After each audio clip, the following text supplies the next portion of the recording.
हे हमारे अद्वैत अविनाशी पिता परमेश्वर, हे हमारे प्रभु यीशु मसीह जो आज कल और युगान युग एक से हैं, और शांतिदायक पवित्र आत्मा, आज की आराधना में हम आपका हृदय से स्वागत करते हैं और आपकी उपस्थिति के लिए हम धन्यवाद देते हैं। राजा दाऊद लिखते हैं, यहोवा के नियम विश्वास योग्य हैं, साधारण लोगों को बुद्धिमान बना देते हैं। यहोवा के उपदेश सिद्ध हैं, हृदय को आनंदित कर देते हैं। यहोवा की आज्ञा निर्मल है, वह आंखों में ज्योति ले आती है। परमेश्वर के वचन से तेरा दास चिताया जाता है, उनके पालन करने से बड़ा ही प्रतिफल मिलता है। हे यहोवा, मेरे मुंह के वचन और मेरे हृदय का ध्यान तेरे सन्मुख ग्रहण योग्य हो। आइए हम परमेश्वर पिता की महिमा करें, उनकी स्तुति करें, उनका गुणगान करें। राजा दाऊद लिखते हैं, आकाश परमेश्वर की महिमा का वर्णन कर रहा है और आकाश मंडल उसकी हस्तकला को प्रकट कर रहा है।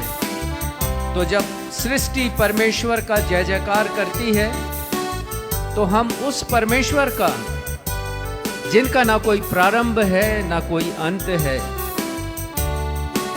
उस प्रभु यीशु मसीह का जो अल्फा और ओमेगा है, क्यों ना हम उनकी स्तुति गीत के इन शब्दों के साथ करें।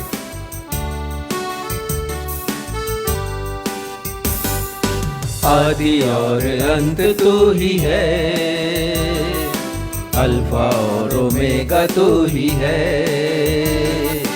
आदि और अंत तू ही है, अल्फा और ओमेगा तू ही है। दूतों की स्तुति तू ही है, बुद्धि और सब ज्ञान तू ही है। दूतों की स्तुति तू ही है, बुद्धि और सब ज्ञान तू ही है। यीशु तू महान है, महान है। यीशु तू अच्छा है।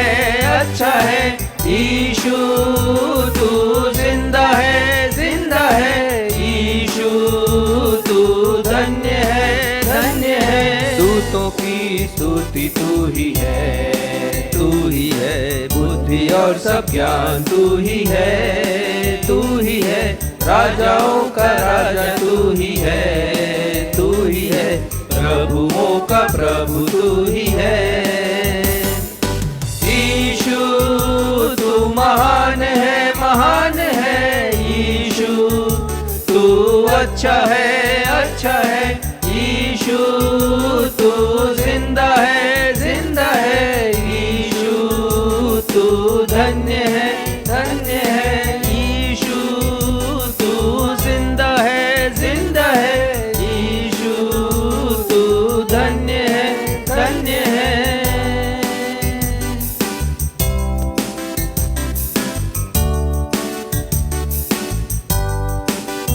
नवजीवन इवेंजलिकल चर्च की 267वीं 267th ऑन एवं ऑफलाइन आराधना में मैं क्षितिज मसीह आप समस्त प्रभु भक्तों का अपने उद्धारकर्ता प्रभु यीशु मसीह के अद्वितीय एवं अतुलनीय नाम में स्वागत करता हूं एवं आप सबों को जय यीशु, यीशु सहाय, शालोम, जय मसीह की और प्रेज द लॉर्ड कहता हूं। Praise the Lord. प्रिय भाइयों और बहनों, मैं आशा करता हूं कि आपने पिछले रविवार का संदेश अवश्य ही सुन लिया होगा। यदि आपने नहीं सुना है तो उस संदेश को अवश्य ही सुन लीजिएगा, क्योंकि आज हम पिछले रविवार के संदेश के दूसरे भाग पर मनन करेंगे। और जिस विषय पर हम मनन और चिंतन करेंगे और कर रहे हैं वह विषय है, यदि इस पृथ्वी एवं पृथ्वी में की वस्तुएं नाशमान हैं, तो अविनाशी बातें या अविनाशी वस्तुएं क्या हैं। पिछले रविवार को हमने इस विषय के प्रथम भाग अर्थात पृथ्वी एवं पृथ्वी की वस्तुएं नाशमान हैं पर विचार करते हुए यह अच्छी तरह से समझ लिया था कि परमेश्वर के वचन के अनुसार भविष्य में एक ना एक दिन सिर्फ यह पृथ्वी नष्ट हो जाएगी, परंतु हमारा धन, हमारी संपत्ति, हमारा घर-बार, हमारा पद, हमारी प्रतिष्ठा, हमारी उपलब्धियां और हमारी देह अर्थात वे सब बातें जिनसे हम बेइंतहा मोहब्बत करते हैं, बेइंतहा प्रेम करते हैं, सब कुछ नष्ट हो जाएगा। आज हमारे पास्टर साहब इस उपरोक्त विषय के दूसरे भाग पर संदेश देते हुए हम सबों को यह बतलाएंगे कि परमेश्वर पिता ने अपने प्रेम करने वालों के लिए कुछ ऐसी बातों को बनाया है जो अविनाशी हैं, अर्थात जिनका अस्तित्व सदा सर्वदा बना रहेगा और वे कभी नष्ट या नाश नहीं होंगी। अतः आप सभी आज के संदेश को अवश्य ही सुनिएगा एवं आराधना के अंत तक हमारे साथ बने रहिएगा। आइए इस समय हम सब मिलकर एक गीत गाएं जिसके बोल हैं, यहोवा चरवाहा मेरा, कोई घटी मुझे नहीं है, हरी चराइयों में मुझे स्नेह से चराता वो है। और हम परमेश्वर पिता को आदर देते हुए अपने स्थानों पर खड़े होकर इस गीत को गाएंगे।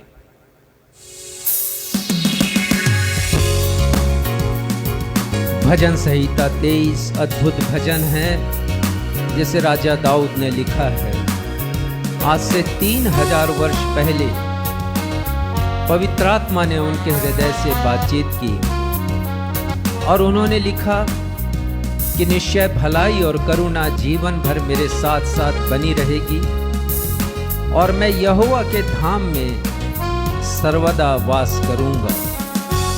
कितनी अच्छी निश्चयता उनके हृदय में थी कि मृत्यु के पश्चात उन्हें अविनाशी जीवन मिलेगा, अविनाशी स्थान मिलेगा, अविनाशी परमेश्वर के साथ संगति मिलेगी। आइए हम सब मिलकर इस भजन को गाएं। यहोवा चरवाहा मेरा, कोई घटी मुझे नहीं है, हरी चराइयों में मुझे स्नेह से चराता वो है। यहोवा चरवाहा मेरा, कोई घटी मुझे नहीं है,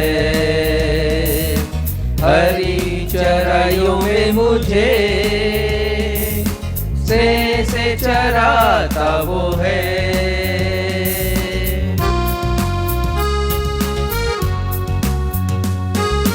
मृत्यु के अंधकार से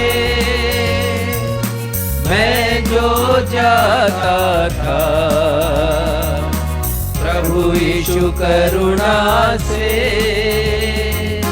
तसल्ली मुझे दी है। मृत्यु के अंधकार से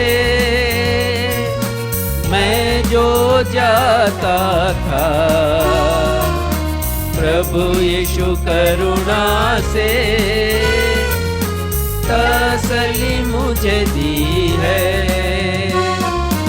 यहोवा चरवाहा मेरा, कोई घटी मुझे नहीं है, हरी चराइयों में मुझे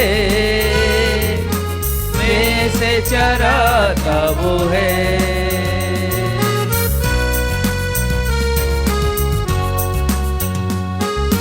शत्रुओं के सामने मेज को बिछाता है, प्रभु ने जो तैयार की, मन मेरा मगन है।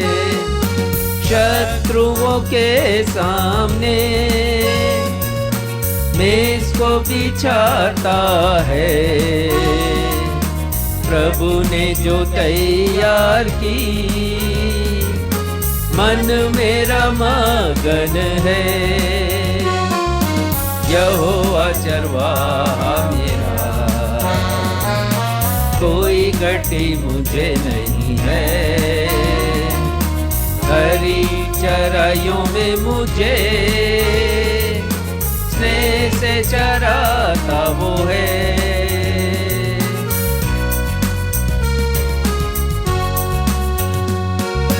सिर पर वो तेल मला है, अभिषेक मेरा किया है। दिल मेरा भर गया है और उमड़ भी रहा है। सिर पर वो तेल मला है, अभिषेक मेरा किया है। दिल मेरा भर गया है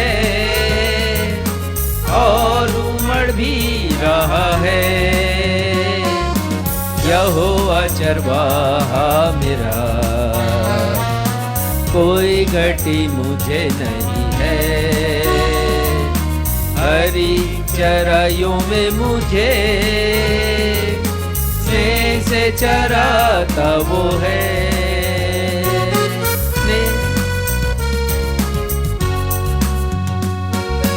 सर्वदा प्रभु घर में करूँगा निवास जो मैं। करुणा भलाई भी उसकी आनंदित मुझे करती है। सर्वदा प्रभु घर में करूँगा निवास जो मैं। करुणा भलाई भी उसकी आनंदित मुझे करती है। यहोवा चरवाहा मेरा, कोई घटी मुझे नहीं है। हरी चराइयों में मुझे स्नेह से चराता वो है।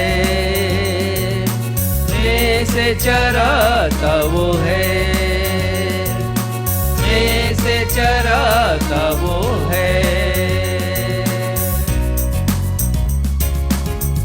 हम अपने स्थानों पर इसी रीति से खड़े रहते हुए आज की इस आराधना में उत्तरवादी पाठ के लिए निकाल लेंगे भजन संहिता की पुस्तक अध्याय 19 पद 1 से 4 एवं पद 7 से 11।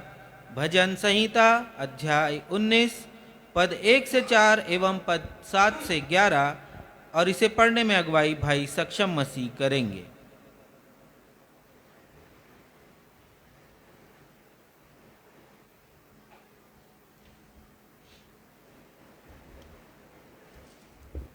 आइए हम सब मिलकर धर्मशास्त्र से निकाल लें भजन संहिता अध्याय 19 पद संख्या 1 से 4 और उसके पश्चात 7 से 11। इस पैसेज को जैसा कि हमारा दस्तूर रहा है उत्तरवादी की रीति से पढ़ लेंगे और अंत में हम सब 10वें और 11वें पद को साथ में मिल करके पढ़ लेंगे। भजन संहिता 19 पद संख्या 1 से 4 और उसके पश्चात 7 से 11। आकाश परमेश्वर की महिमा का वर्णन कर रहा है और आकाश मंडल उसकी हस्तकला को प्रकट कर रहा है। दिन से दिन बातें करता है और रात को रात ज्ञान सिखाती है। न तो कोई बोली है और न कोई भाषा जहाँ उनका शब्द सुनाई नहीं देता है। उनका स्वर सारी पृथ्वी पर गूंज गया है और उनके वचन जगत की छोर तक पहुँच गए हैं। उनमें उसने सूर्य के लिए एक मंडप खड़ा किया है। पद 7 से आगे। यहोवा की व्यवस्था खरी है, वह प्राण को बहाल कर देती है। यहोवा के नियम विश्वास योग्य हैं, साधारण लोगों को बुद्धिमान बना देते हैं। यहोवा के उपदेश सिद्ध हैं, हृदय को आनंदित कर देते हैं।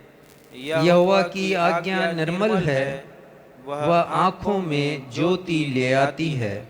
यहोवा का भय पवित्र है, वह अनंत काल तक स्थिर रहता है। यहोवा के नियम सत्य और पूरी रीति से धर्ममय हैं। वे तो सोने से और बहुत कुंदन से भी बढ़कर मनोहर हैं। वे मधु से और टपकने वाले छत्ते से भी बढ़कर मधुर हैं।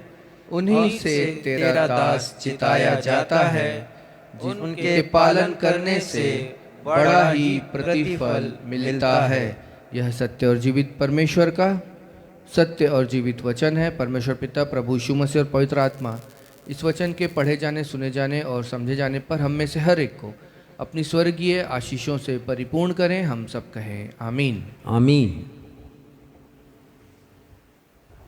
कलीसिया अपना स्थान ग्रहण करे। अब हमारी कलीसिया के पासबान साहब को अवसर होगा कि वे हम सबों को कलीसियाई सूचनाओं से अवगत कराएंगे। सूचनाओं के पश्चात वे हम सबों के लिए मध्यस्थता की प्रार्थना में अगुवाई भी करेंगे।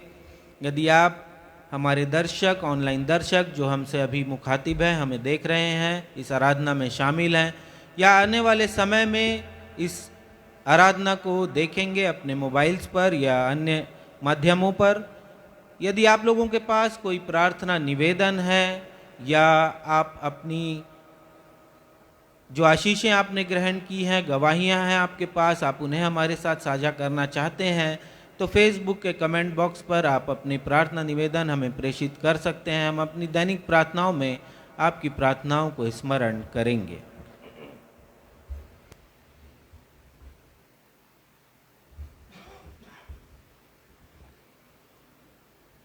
नवजीवन इवेंजलिकल चर्च की 267वीं 267th ऑन एवं ऑफलाइन आराधना में मैं पास्टर राजेश मसीह आप सभी प्रभु भक्तों का, जो इस समय कलीसिया भवन में उपस्थित है अथवा फेसबुक पर ऑनलाइन उपस्थित हैं अथवा आने वाले दिनों में व्हाट्सएप, मैसेंजर, यूट्यूब या फेसबुक ग्रुप्स में भेजे जाने वाले वीडियो को देखकर हमारी आज की रविवारी आराधना में शामिल होंगे, मैं आप सभी का स्वागत करता हूं और आप सभी को प्रेज द लॉर्ड कहता हूं।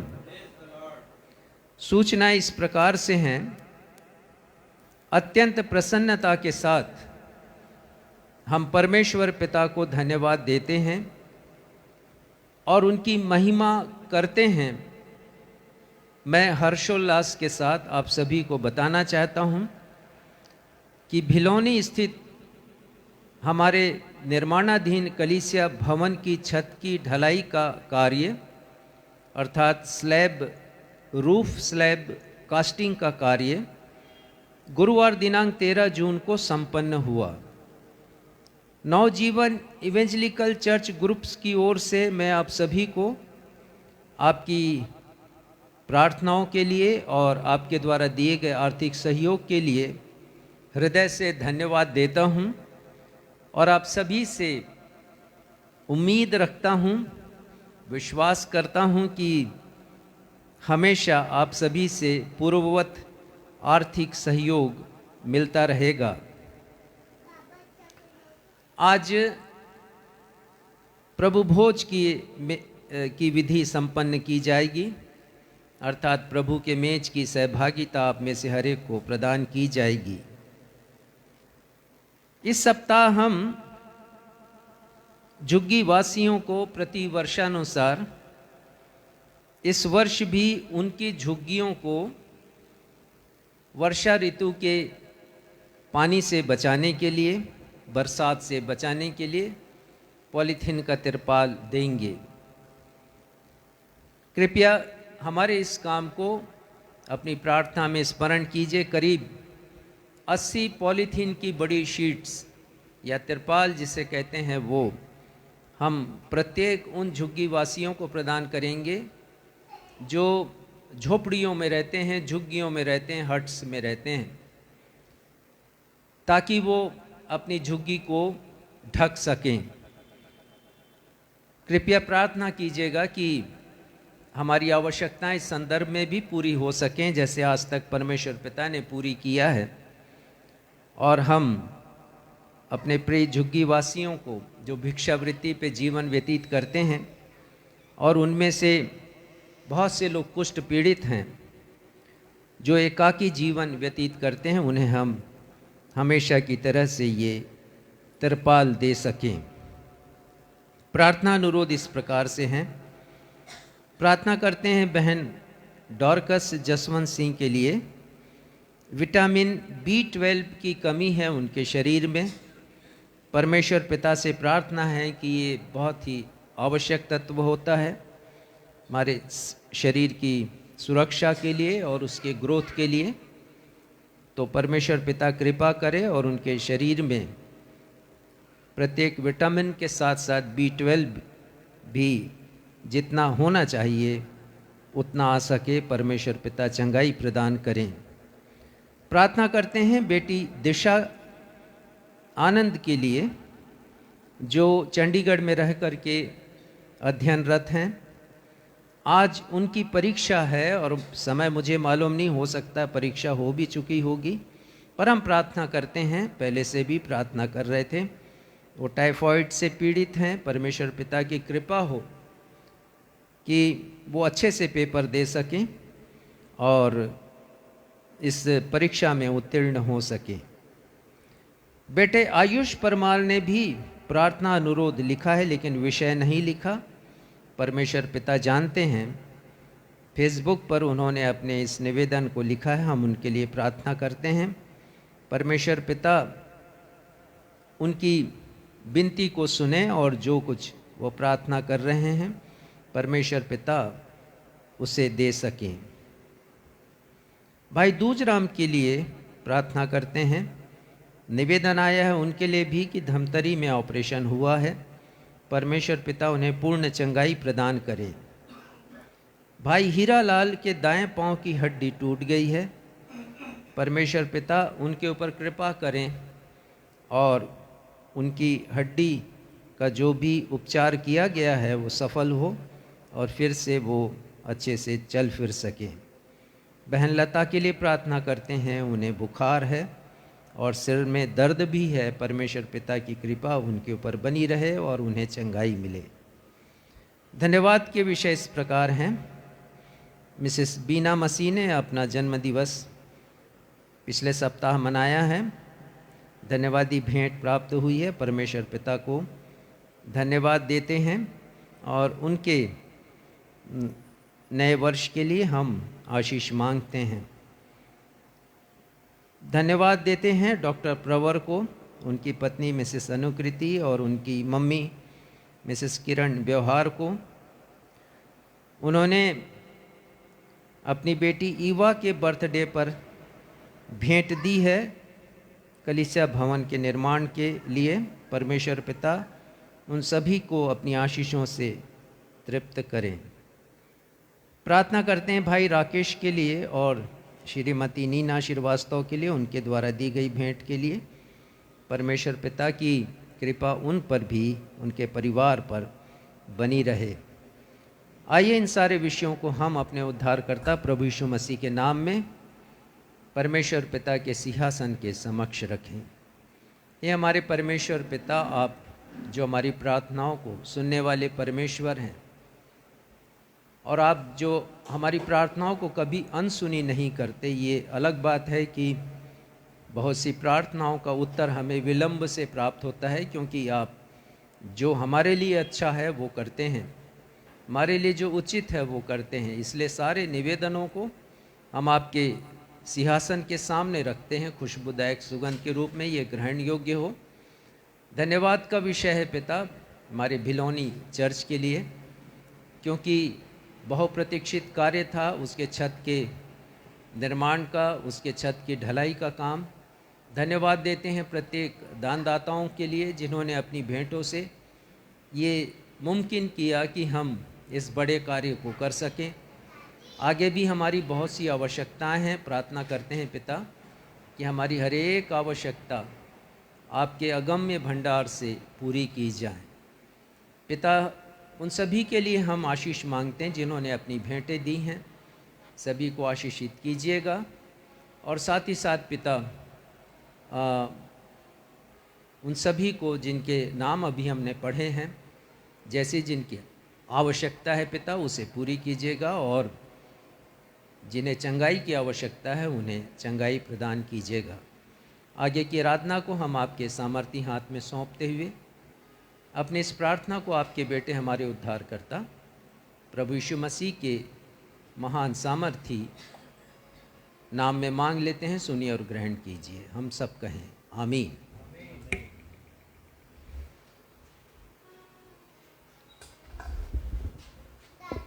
अब समय होगा, हम प्रभु की ब्यारी में शरीक होंगे, स्मरण करेंगे उद्धारकर्ता प्रभु यीशु मसीह के बलिदान को। और इससे पहले कि हम प्रभु की देह और रक्त के आत्मिक भोजन को ग्रहण करें, हम सब मिलकर यह गीत गा लेंगे, जिस क्रूस पर यीशु मरा था वह क्रूस अद्भुत जब देखता हूँ।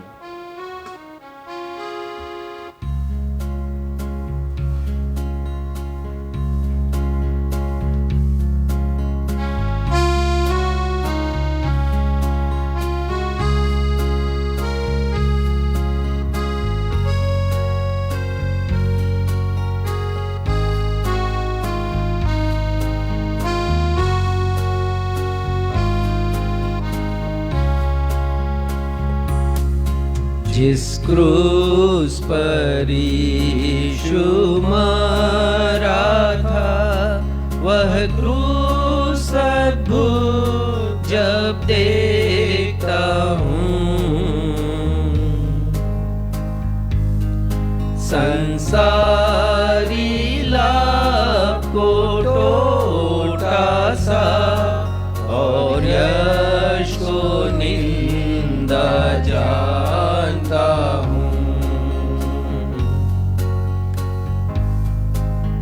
आज जबकि हम इस मेज की सहभागिता को प्राप्त करने के लिए आए हैं, तो हमें चिंतन करने की आवश्यकता है। हमारा ध्यान किन वस्तुओं पर है? जब इस पृथ्वी पर की जीवन यात्रा में हम सब शामिल हैं, हम क्या खोज रहे हैं? किस बात पर हम ध्यान लगा रहे हैं? यूहन्ना उसके 6वें अध्याय में हम पढ़ते हैं, प्रभु यीशु मसीह ने 5 रोटी 2 मछलियों से 5000 लोगों को संतृप्त किया। ऐसा लगता है कि जो भोजन प्रभु यीशु मसीह के हाथों से निकला, उस भीड़ के लिए वैसा स्वादिष्ट भोजन उन लोगों ने जो उस समय उस भोज में शामिल थे कभी खाया नहीं होगा। और इसके बाद ऐसा हुआ कि लोग यीशु का पीछा करने लगे। यीशु नाव पर बैठे और गलील सागर जो झील है इज़राइल देश में, वे भी नाव पर बैठकर दूसरे सिरे पर पहुंचे और भीड़ प्रभु यीशु के पीछे पीछे आ गई। और ये भीड़ सोच रही है कि प्रभु यीशु मसीह फिर से दोहराएंगे उस आश्चर्य कर्म को और उन्हें फिर से भोजन खाने के लिए मिलेगा। तो प्रभु यीशु मसीह ने क्या कहा है, मैं पढ़कर सुनाऊंगा। यूहन्ना 6 और उसके 26वें पद में प्रभु यीशु मसीह कहते हैं, मैं तुमसे सच सच कहता हूं, तुम मुझे इसलिए नहीं ढूंढते हो कि तुमने आश्चर्य कर्म देखा है, परंतु इसलिए कि तुम रोटियां खाकर तृप्त हुए। प्रभु यीशु मसीह कहते हैं, नाशमान भोजन के लिए परिश्रम ना करो, परंतु उस भोजन के लिए जो अनंत जीवन तक ठहरता है। प्यारे भाइयों और बहनों, आज जबकि हम इस मेज की सहभागिता को प्राप्त करने के लिए यहाँ पर आए हैं, तो सोचें कि इस दुनिया की वस्तुएं और ये पूरी दुनिया भी एक दिन नष्ट होने वाली है। प्रभु यीशु मसीह ने कहा नाशमान भोजन, परंतु सब कुछ नष्ट होने वाला है। तो हम उसकी खोज करें जो अविनाशी है। संत पौलुस लिखते हैं कुलुस्सियों की किताब 3 अध्याय में, वो कहते हैं स्वर्गीय वस्तुओं पर ध्यान लगाओ, 2 पद में। और पहले पद में लिखते हैं कि स्वर्गीय वस्तुओं की खोज में रहो। तो हम खोज में रहें स्वर्गीय वस्तुओं की। ये गीत जो हमने गाया, जिस क्रूस पर यीशु मरा था, उसके ऑथर हैं, उसके राइटर हैं इज़ाक जेम्स। बताना चाहता हूं 300 वर्ष पहले उनका जन्म हुआ और वो इतने कुशाग्र बुद्धि के थे कि 4 वर्ष की अवस्था में ही लैटिन भाषा उन्होंने सीख लिया। 16 वर्ष की उम्र में कॉलेज चले गए। बहुत बुद्धिमान व्यक्ति थे वो, युवावस्था से, बालकपन से, और उन्होंने यीशु को चुना अपने जीवन में। वो पास्टर बने।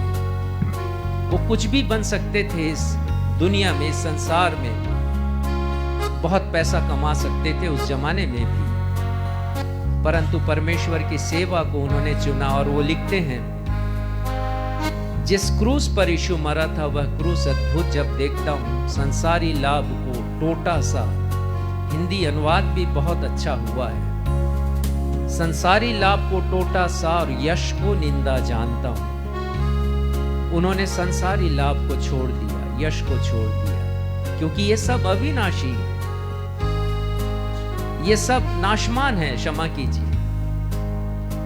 और अविनाशी का पीछा उन्होंने किया, परमेश्वर को पा लिया, प्रभु यीशु मसीह को पा लिया। तो आज जबकि इस मेज की सहभागिता को हम प्राप्त कर रहे हैं, तो हम यीशु के पास आ जाएं, प्रभु यीशु मसीह के पास। अविनाशी परमेश्वर है वो, और वो हमको संतृप्त करेंगे। परमेश्वर पिता इन वचनों के द्वारा आपको आशीषों से परिपूर्ण करे। प्रभु भोज की विधि में हम आगे बढ़ेंगे। हमारे ऑनलाइन दर्शक जो इस मेज की सहभागिता को हमेशा की तरह प्राप्त करते हैं अपने अपने निवास स्थानों में रहकर, तो पहले के समान तैयारी कर लें और हम प्रभु भोज की विधि में आगे बढ़ेंगे। जिस रात प्रभु यीशु मसीह पकड़वाए गए, उन्होंने रोटी ली, धन्यवाद देकर तोड़ी, अपने शिष्यों को दी, कहा लो खाओ, ये मेरी देह है जो तुम्हारे लिए दी जाती है। और उसी प्रकार प्रभु यीशु मसीह ने भोजन के उपरांत दाखरस से भरा कटोरा अपने हाथों में लिया, अपने शिष्यों को दिया और कहा तुम सब इसमें से पियो, क्योंकि यह नई वाचा का मेरा वह रक्त है जो बहुतों के पापों की क्षमा के लिए बहाया जाता है। और तुम जब कभी इसे पियो तो मेरे स्मरण के लिए ऐसा किया करो। तो आइए प्रभु यीशु मसीह को स्मरण करें, हम प्रार्थना करेंगे। हमारे परमेश्वर पिता, इस विधि को अपनाए जाने के द्वारा और इसमें शामिल होने के द्वारा प्रभु यीशु मसीह के महान बलिदान को स्मरण करते हैं। पिता, उन्होंने अपनी देह हमारे लिए दे दी कि हमारे पाप के कारण जो दंड हमें अपनी देह में सहना था उसे यीशु ने सहा, और हमें हमारे पापों से आजाद करने के लिए, पापों की क्षमा प्रदान करने के लिए उन्होंने क्रूस पर अपने देह के रक्त की एक एक बूंदों को बहा दिया, ताकि हमें पाप से आजादी मिले, शैतान के दासत्व से छुटकारा मिले, और पिता हम उनसे क्षमा प्राप्त करके आप तक पहुंच सके। धन्यवाद देते हैं प्रभु यीशु मसीह के महान बलिदान के लिए, और धन्यवाद देते हुए हम प्रार्थना करते हैं कि ये रोटी प्रभु यीशु मसीह की देह हो और ये दाखरस प्रभु यीशु मसीह का रक्त हो। और इस अनुष्ठान के लिए इस रोटी को और इस दाखरस को हम सांसारिक वस्तुओं से पृथक करते हैं। धन्यवाद के साथ अपनी इस प्रार्थना को हम आपके बेटे क्रूस पर अपना बलिदान करने वाले प्रभु यीशु मसीह के नाम से मांगते, सुनिए और ग्रहण कीजिए। हम सब कहें आमीन। आमीन।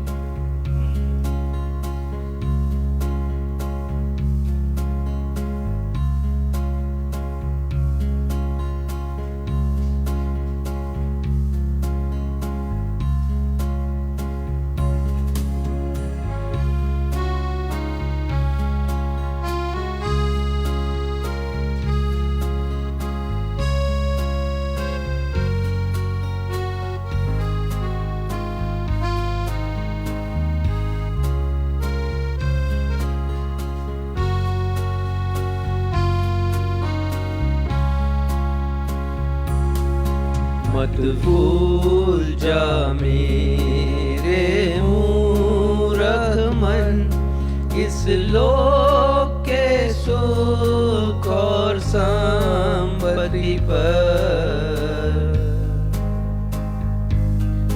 ओ ख्रीष्ट की मृत्यु से प्रसन्न, और उस पर सारी आशा रख।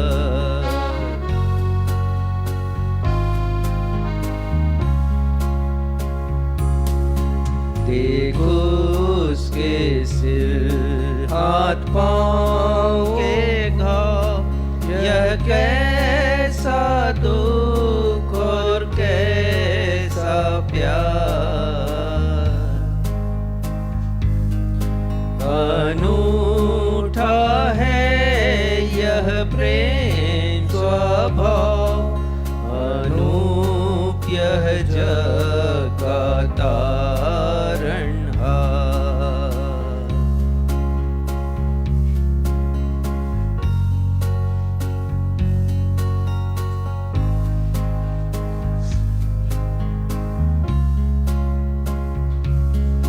जो तीनों लोग दे सकता मैं, इस प्रेम के योग्य होता क्यों। हे प्रेमी यीशु आपके तय मैं दे और प्राण चढ़ाता हूँ।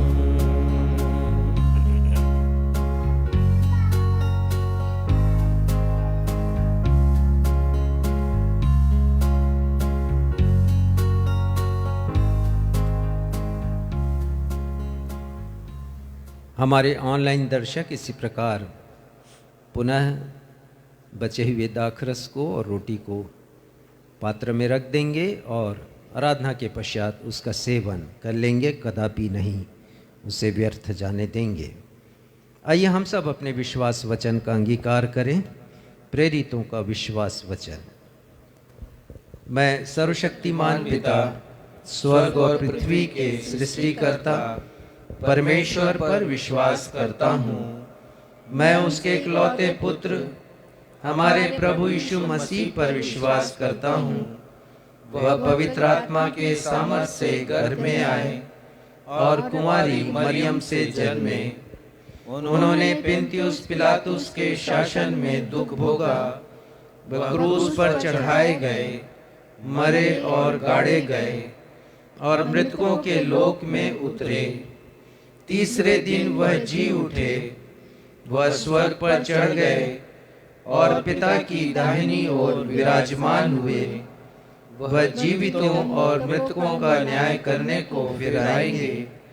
मैं पवित्र आत्मा पर, पवित्र सार्वलौकिक कलीसिया पर, संतों की संगति, पापों की क्षमा, देह के पुनरुत्थान और शाश्वत जीवन पर विश्वास करता हूँ। आमीन। प्रभु की प्रार्थना हम सब मिलकर करेंगे। हे हमारे पिता, आप जो स्वर्ग में हैं, आपका नाम पवित्र माना जाए, आपका राज्य आए, आपकी इच्छा जैसे स्वर्ग में पूरी होती है वैसे ही इस पृथ्वी पर भी पूरी हो। हमारे दिन भर की रोटी आज हमें दीजिए, और जिस प्रकार हमने अपने अपराधियों को क्षमा किया है वैसे ही हमारे अपराधों को क्षमा कीजिए। हमें परीक्षा में नहीं लाइए बल्कि बुराई से बचाइए, क्योंकि राज्य, पराक्रम और महिमा सदा आपके हैं। आमीन।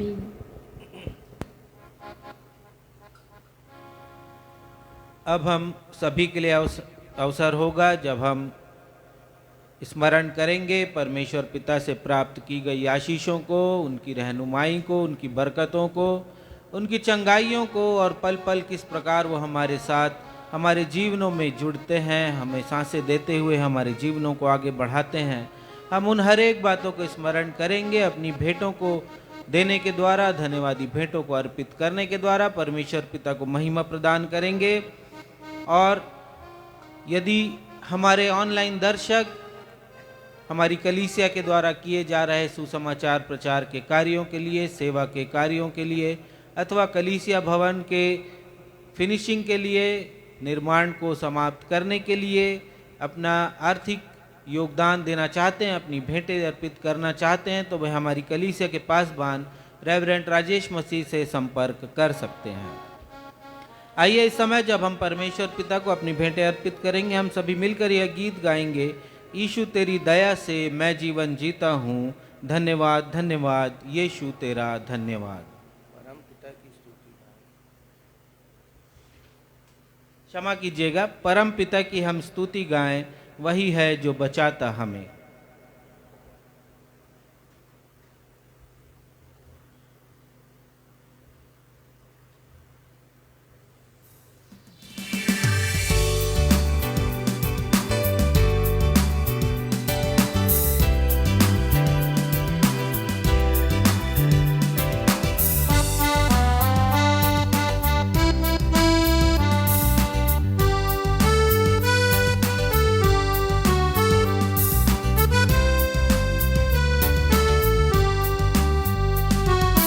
परम पिता की हम स्तुति गाएं, वो ही है जो बचाता हमें। परम पिता की हम स्तुति गाएं, वो ही है जो बचाता हमें।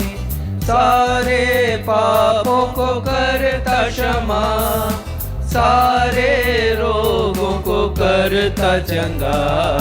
परम पिता की हम स्तुति गाएं, वो ही है जो बचाता हमें।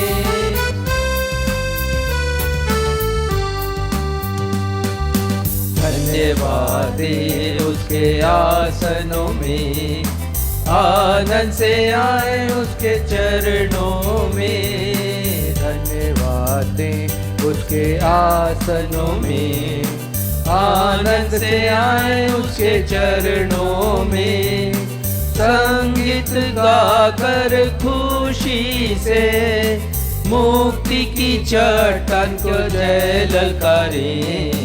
परम पिता की हम स्तुति गाएं, वो ही है जो बचाता हमें।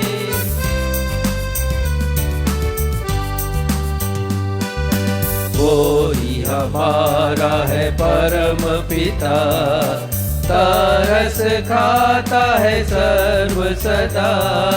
वो ही हमारा है परम पिता, तरस खाता है सर्व सदा। पूरब से पश्चिम जितनी दूर, उतने ही दूर किए हमारे गुनाह।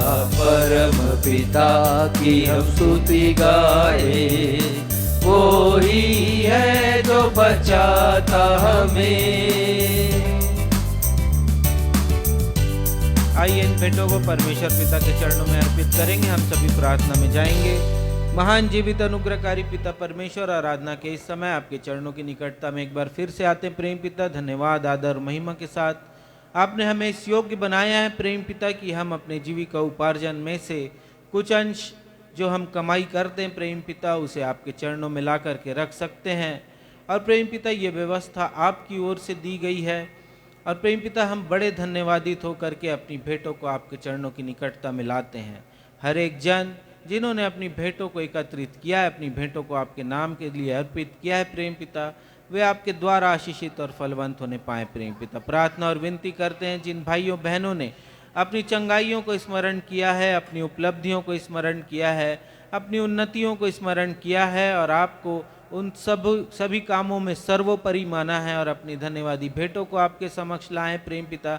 होने दीजिए वे धन्यवादी भेंटें आपको ग्रहण योग्य हो और उन भाइयों बहनों के जीवन में आपकी आशीषें बहुत आयत से छलकने वाली हो सकें। प्रार्थना और विनती करते प्रेम पिता उन भाइयों बहनों के लिए जिन्होंने अपनी कमियों और घटियों में से भी आपको स्मरण किया है और अपना हृदय आपके समक्ष प्रकट किया है। हम जानते हैं प्रेम पिता कि जो कुछ भी उन्होंने दिया वो आपको ग्रहण हुआ है प्रेम पिता। उनके जीवन की तमाम समस्याएं, रुकावटें आपके नाम से दूर होने पाए प्रेम पिता। हम प्रार्थना और विनती करते हैं इन भेंटों को आपका स्पर्श मिले ताकि ये कलीसिया के द्वारा किए जा रहे सुसमाचार के प्रचार, सेवा के कार्य एवं कलीसिया भवन के निर्माण के लिए उपयोग में लाई जाने वाली हो सके। शेष आराधना में आपकी अगुवाई चाहते हैं और इस विनती को अपने उद्धारकर्ता और मुक्तिदाता प्रभु यीशु के मधुर मीठे नाम में मांग लेते हैं, आमीन।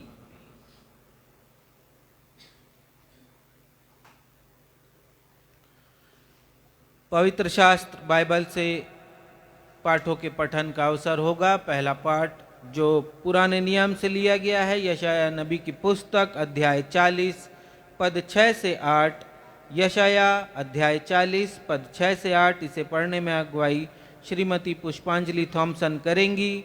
दूसरा पाठ जो नए नियम से लिया गया है, तीमुथियुस की पत्री पहला तीमुथियुस अध्याय 1 पद 14 से 17। पहला तीमुथियुस अध्याय 1 पद 14 से 17। इसे पढ़ने में अगुवाई श्रीमती बीना मसीह करेंगी।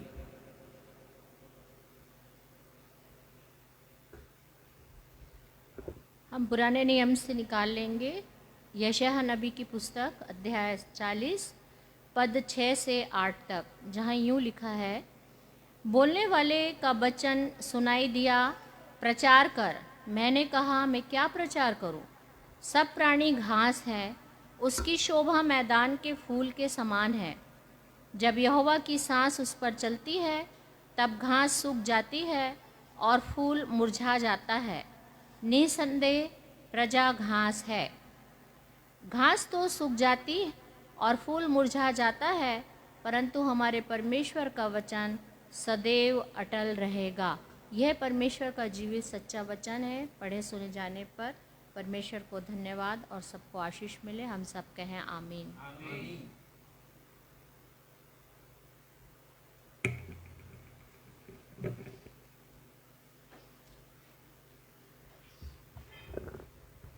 आप सबों को जय मसीह की। मैं दूसरा पाठ नए नियम से पढ़ लूँगी। पहला तीमुथियुस अध्याय 1 पद 14 से 17 तक। परमेश्वर के वचन में इस प्रकार लिखा है, और हमारे प्रभु का अनुग्रह उस विश्वास और प्रेम के साथ जो मसीह यीशु में है बहुतायत से हुआ।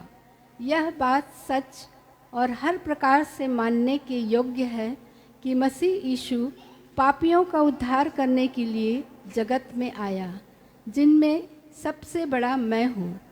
पर मुझ पर इसलिए दया हुई कि मुझ सबसे बड़े पापी में यीशु मसीह अपनी पूरी सहनशीलता दिखाए, कि जो लोग उस पर अनंत जीवन के लिए विश्वास करेंगे उनके लिए मैं एक आदर्श बनूं। अब सनातन राजा अर्थात अविनाशी, अनदेखे, एकमात्र परमेश्वर का आदर और महिमा युगान युग होती रहे, आमीन। यह परमेश्वर का जीवित सत्य वचन है। परमेश्वर इसके पढ़े हम सुने जाने पर हम सबों को आशीष प्रदान करें। हम सब कहें आमीन। सुसमाचार पाठ के आधार में हम सभी अपने स्थानों पर खड़े हो जाएंगे। आज का सुसमाचार का पाठ जो लिया गया है, यूहन्ना रचित सुसमाचार अध्याय 6 पद 14 से 17। यूहन्ना अध्याय 6 पद 14 से 17 और इसे पढ़ने में अगुवाई कलीसिया के पासबान रेवरेंड राजेश मसीह करेंगे।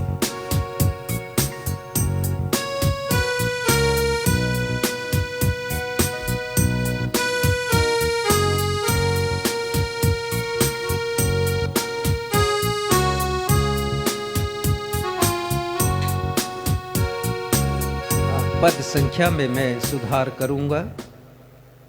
पद संख्या है 24 से 27। आज का सुसमाचार का पाठ यूहन्ना रचित सुसमाचार उसका 6वां अध्याय पद संख्या 24 से 27 तक। और यहाँ इस प्रकार लिखा है, सो जब भीड़ ने देखा कि यहाँ ना यीशु है और ना उसके चेले, तो वे छोटी छोटी नाव पर चढ़ के यीशु को ढूंढते हुए कफरनहूम को पहुँचे और झील के पार यीशु से मिलकर कहा, हे रब्बी, तू यहाँ कब आया? यीशु ने उन्हें उत्तर दिया कि मैं तुमसे सच सच कहता हूँ, तुम मुझे इसलिए नहीं ढूंढते हो कि तुमने अचंभित काम देखे हैं, परंतु इसलिए कि तुम रोटियां खाकर तृप्त हुए। नाशमान भोजन के लिए परिश्रम नहीं करो, परंतु उस भोजन के लिए जो अनंत जीवन तक ठहरता है, जिसे मनुष्य का पुत्र तुम्हें देगा, क्योंकि पिता अर्थात परमेश्वर ने उसी पर छाप कर दी है। ये प्रभु यीशु ख्रिस्ट का सुसमाचार है। प्रभु यीशु ख्रिस्ट आपके नाम की महिमा हो, हम सब कहें आमीन। आमीन। कलीसिया अपना स्थान ग्रहण करे। अब हम सभी के लिए यह सुनहरा अवसर होगा कि हम सप्ताह भर की आत्मिक ऊर्जा को प्राप्त करने के लिए परमेश्वर के अभिषिक्त दास और हमारी कलीसिया के पासबान रेवरेंड राजेश मसीह से एक सार गर्भित और प्रेरणादायक संदेश सुन सकेंगे। और आज के संदेश का विषय है, यदि इस पृथ्वी में की वस्तुएं नाशमान हैं तो अविनाशी वस्तुएं क्या है। इस संदेश का भाग 2 आज हम सुनेंगे। If the world and the things of the world are perishable, then what are imperishable things, part 2। परंतु इससे पहले कि हम संदेश में जाएं, अपने मनों को तैयार करने के लिए संदेश से ताल्लुक़ रखता हुआ यह गीत हम मिलकर के गाएंगे। देखो यीशु आ रहा स्वर्गीय दूतों के संग, तैयार रहो, तैयार रहो, तैयार रहो।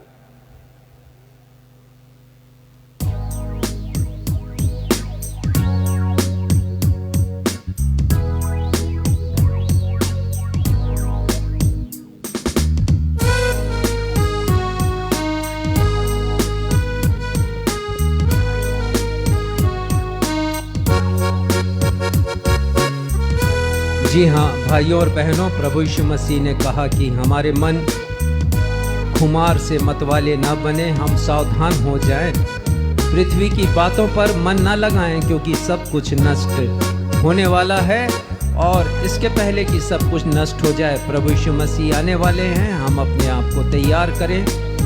आज के संदेश को सुनने के पहले पिता हम प्रार्थना करें कि प्रभु यीशु मसीह के साथ जाने वाले हो सके।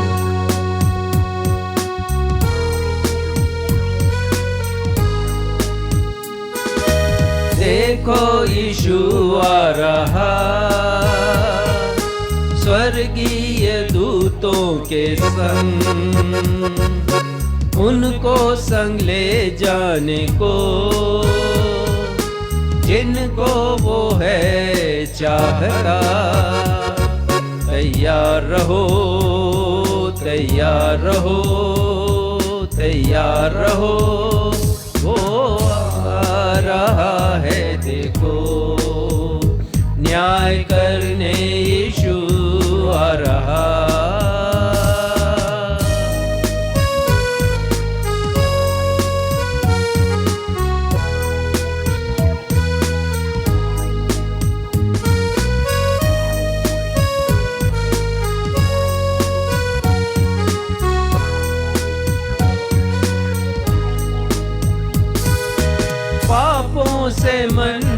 फिराओ, गुनाहों की राहों को छोड़ो।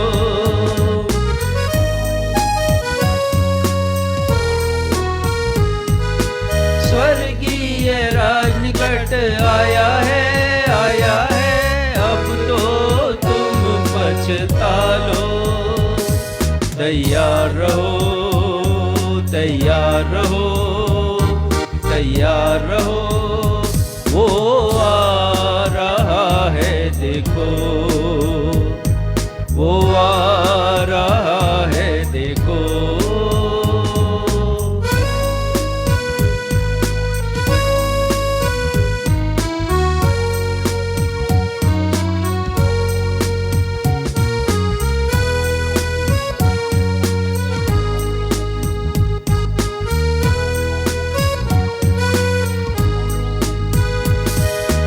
टल जाएगी ये दुनिया, उसका वचन न टलेगा।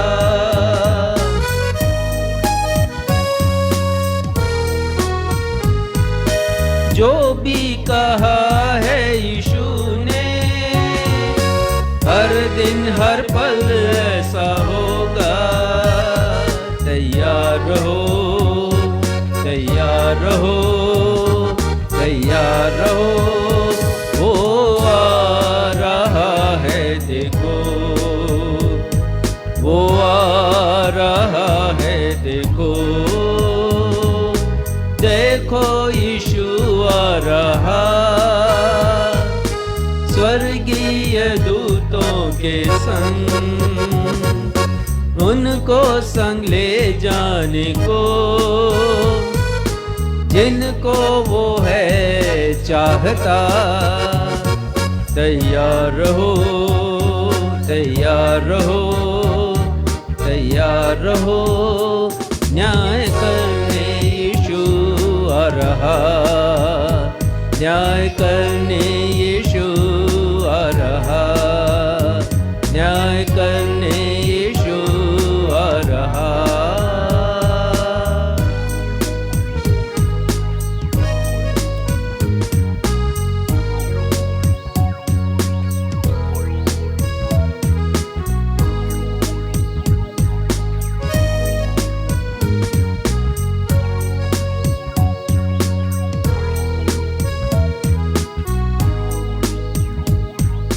पिछले रविवार से हम एक महत्वपूर्ण विषय पर अध्ययन कर रहे हैं और वो विषय है, यदि यह संसार एवं संसार में की वस्तुएं नाशमान हैं तो अविनाशी क्या है। यदि यह संसार और संसार में की वस्तुएं नाशमान हैं तो फिर अविनाशी क्या है। If the world and the things of the world are perishable, then what are the things that are imperishable? इस विषय के प्रथम भाग अर्थात इस संसार और संसार की वस्तुएं नाशमान हैं पर हम पिछले रविवार को अध्ययन कर चुके हैं। संक्षिप्त विवरण दूंगा। पिछले रविवार को हम सब गहराई से अध्ययन कर चुके हैं कि न सिर्फ इस संसार की वस्तुएं, यह संसार, यह पृथ्वी, परंतु आकाश मंडल और सौर मंडल के सभी ग्रह नक्षत्र और स्वयं सूर्य एक दिन सब नष्ट हो जाएंगे। ये सब नाशमान है, बाइबिल कहती है। हम देख चुके हैं कि अविश्वसनीय सी लगती ये बातें, अर्थात ये सब कुछ नष्ट हो जाएगा, हमें अविश्वसनीय सी लगती हैं। परंतु आपको बताना चाहता हूं कि ये सिर्फ बाइबल की ही नहीं, एक बहुत बड़ी वैज्ञानिक सच्चाई है। हमने अच्छी तरह से जान लिया है कि हम सब के जीवन से जुड़ी हुई 3 ऐसी बातें हैं जिनसे हम बेइंतहा मोहब्बत करते हैं। बड़ा लगाव है हमारा इन 3 बातों से, और बाइबल कहती है कि ये सब बातें भी पृथ्वी के साथ साथ नष्ट हो जाने वाली हैं। पहला है हमारा धन, हमारी संपत्ति, हमारा घर बार, जिससे हम बेइंतहा मोहब्बत करते हैं। ये सब नष्ट होगा एक दिन।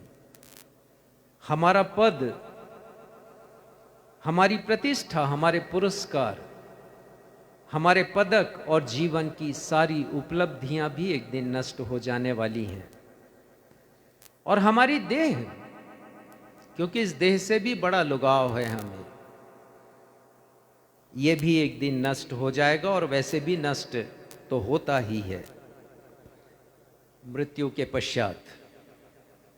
यदि आपने इस संदेश को अभी तक नहीं सुना है तो अवश्य सुनिएगा। ये संदेश YouTube पर और Facebook पर उपलब्ध है। समय निकालिएगा। इसे हजारों लोगों ने सुना है, आप भी सुनिए और आत्मिक आशीषों को प्राप्त कीजिए। इसके पहले कि हम आज के संदेश के प्रमुख भाग पर आए, मनन करें, अध्ययन करें, मैं आपका ध्यान पुनः आकर्षित करना चाहूँगा बाइबल की दर्शन और ज्ञान से परिपूर्ण किताब सभोपदेशक के प्रथम अध्याय की ओर मैं आपको ले जाना चाहूँगा। इस अध्याय में दुनिया के सबसे बुद्धिमान व्यक्ति, जिनका नाम हम जानते हैं राजा सुलेमान के रूप में या सोलोमन के रूप में, उन्होंने इस संसार की 3 सच्चाइयों की ओर हम सभी का ध्यान आकर्षित किया है। पहली सच्चाई जानने के लिए पढ़िएगा सभोपदेशक पहला अध्याय 9वां पद। सभोपदेशक पहला अध्याय 9वां पद। जो कुछ हुआ था वही फिर होगा, और जो कुछ बन चुका है वही फिर बनाया जाएगा, और सूर्य के नीचे कोई बात नई नहीं है। सुलेमान कहते हैं सूर्य के नीचे कोई बात नई नहीं है। कोई चीज, कोई वस्तु इस दुनिया में नई नहीं रहती है। Nothing is new in this world. प्रत्येक वस्तु चाहे कितने भी नए रूप में हमारे सामने प्रस्तुत किया जाए, एक दिन वो अपनी चमक, अपनी आभा, अपना सौंदर्य खो देता है। ये मनुष्य की ललक है कि वो नई नई वस्तुओं को प्राप्त करे, नया आकर्षण उसके सामने हो और नए की तलाश में वो रहता है।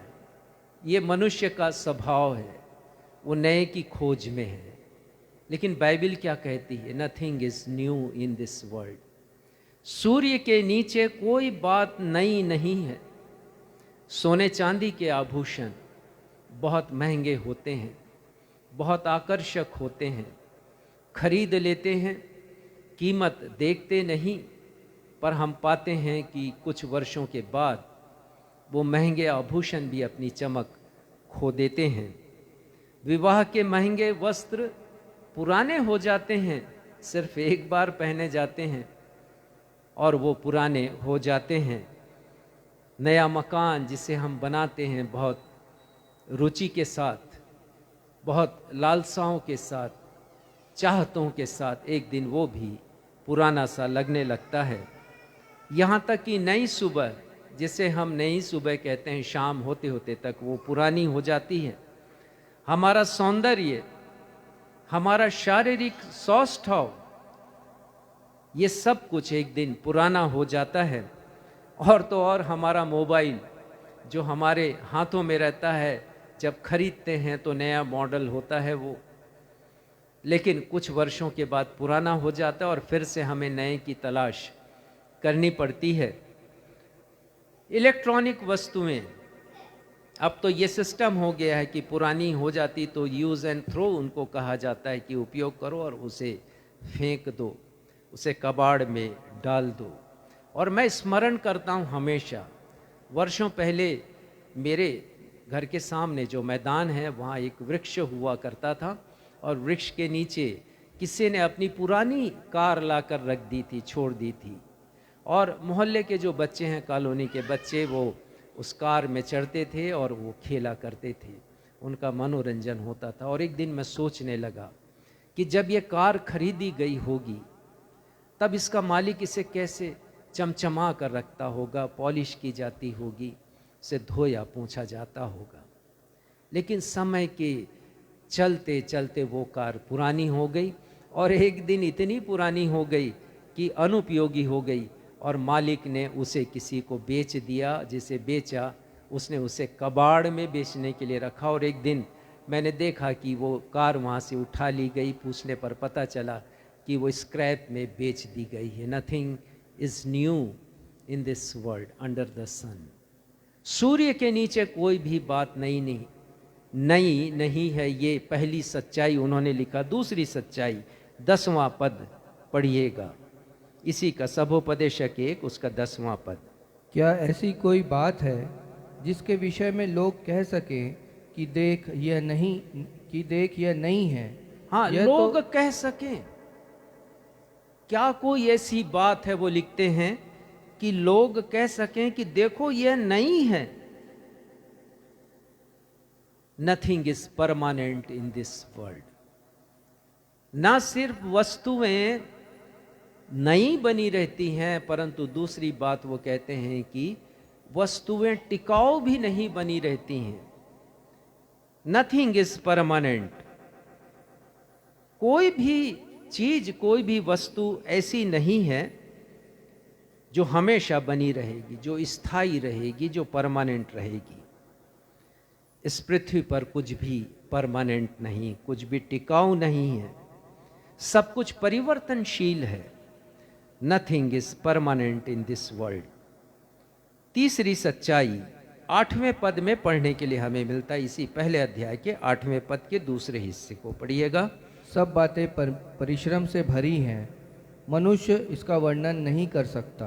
हाँ, न तो आंखें देखने से तृप्त होती हैं और न कान सुनने से भरते हैं। वो लिखते हैं ना तो आंखें देखने से तृप्त होती, ना कान सुनने से भरते हैं। बाइबल कहती है कि मनुष्य अतृप्त प्राणी है। मनुष्य कभी संतुष्ट नहीं होता। एक वस्तु की चाहत उसके मन में होती है, हसरत होती है, इच्छाएं, अभिलाषाएं होती। जब वो उसे पा लेता है तो फिर से एक नई हसरत हृदय में उत्पन्न हो जाती है। असंतुष्ट मानव है, अतृप्त उसका हृदय रहता है। Nothing is new in this world, nothing is permanent in this world. ये जानते हुए भी मनुष्य की चाहतें, उसकी हसरतें, उसकी इच्छाएं, उसकी अभिलाषाएं अंतिम सांस तक अतृप्त रहती हैं। मनुष्य सब कुछ जानते हुए भी और पाना चाहता है, और देखना चाहता है, वो सुनना चाहता है, वो चखना चाहता है, स्पर्श करना चाहता है और खुशबुओं को सूंघना वो चाहता है। अर्थात हमारे जो 5 सेंसेस हैं उनकी चाहतें होती हैं, उनकी हसरतें होती हैं, और मनुष्य इन हसरतों को पूरा करना चाहता है। लेकिन इस किताब के लेखक कहते हैं संसार के सबसे बुद्धिमान व्यक्ति न तो आंखें देखने से तृप्त होती हैं और ना कान सुनने से संतृप्त होते हैं। कान तो एक के बाद एक अनेक किस्सा वो सुनता है, कभी थकता नहीं है सुनने से। कितना सत्य है परमेश्वर का वचन। और इसीलिए बाइबल में जीवन का एक सार लिख दिया गया है। बहुत से सार हैं, परंतु जिस संदर्भ में मैं बात कर रहा हूं उस संदर्भ को समझने के लिए निकालिएगा भजन संहिता 119 उसका 96 वर्ष, उसका 96 पद। यहां पर भजनकार लिखते हैं, भजन संहिता 119 उसका 96वां पद पढ़िएगा। जितनी बातें पूरी जान पड़ती हैं, वो लिखते हैं कि जितनी बातें पूरी जान पड़ती थी उन्हें, उन सब को तो मैंने अधूरी पाया है। उन सब को उन्होंने अधूरा पाया है। कितनी अच्छी बात भजनकार ने चिंतन करके लिख दी। इस दुनिया में बहुत सी बातें हमको संपूर्णता में नजर आती हैं। ऐसा लगता है कि यही हमारी अंतिम चाहत है, यही हमारी अंतिम अभिलाषा है। हमें लगता है कि यहां पर हमारी हसरतें पूरी हो जाएंगी। लेकिन लिखा हुआ है कि जिन बातों को मैं पूर्ण समझता था उनको मैंने अधूरा पाया है, उनको मैंने अधूरा पाया है। और इसलिए बाइबल कहती है, पिछले सप्ताह हम देख चुके हैं इस बात को अच्छी तरह। पहला यूहन्ना दूसरे अध्याय के 15वें पद के प्रथम हिस्से में संत यूहन्ना लिखते हैं, तुम ना तो संसार से और ना संसार की वस्तुओं से प्रेम करो, क्योंकि हमारी हसरतें, अभिलाषाएं, इच्छाएं ये संसार कभी पूरा नहीं कर पाएगा और हम अतृप्त के अतृप्त बने रहेंगे, हम संतृप्त कभी नहीं हो पाएंगे। तो क्यों लिखा संत यूहन्ना ने कि हम संसार से प्रेम न रखें और संसार की वस्तुओं से प्रेम नहीं रखें? क्यों उन्होंने लिखा है? और इसका जवाब भी वो देते हैं। पहला यूहन्ना दूसरा अध्याय 17वां पद यदि आपको मिलता है तो आप पढ़िएगा। इसका जवाब भी उन्होंने यहाँ पर लिखा है। बाइबल कहती है, और संसार और उसकी अभिलाषाएं दोनों मिटते जाते हैं, पर जो उन्होंने परमेश्वर लिख की दिया कि संसार और उसकी चाहतें, उसकी अभिलाषाएं, उसकी इच्छाएं, ये दोनों मिटते जाते हैं, ये नाशमान है, ये मनुष्य को कभी तृप्त नहीं कर पाएंगे। संसार की वस्तुओं की चाहत कभी मनुष्य को तृप्त नहीं कर पाएगी। पृथ्वी की वस्तुएं नष्ट होने वाली हैं और चाहते भी नष्ट होने वाली, अभिलाषाएं भी नष्ट होने वाली है।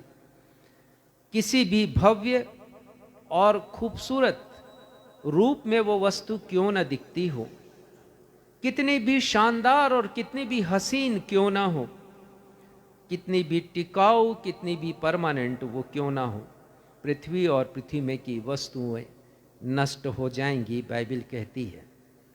तो एक प्रश्न फिर से उठता है और वो प्रश्न है कि यदि ये सब कुछ नाशमान है, सब कुछ नष्ट होने वाला है, तो फिर अविनाशी बातें क्या हैं? वो कौन सी बातें हैं जो कभी अपनी चमक नहीं खोएंगी? वो कौन सी बातें हैं जो हमेशा नई हमें लगेंगी?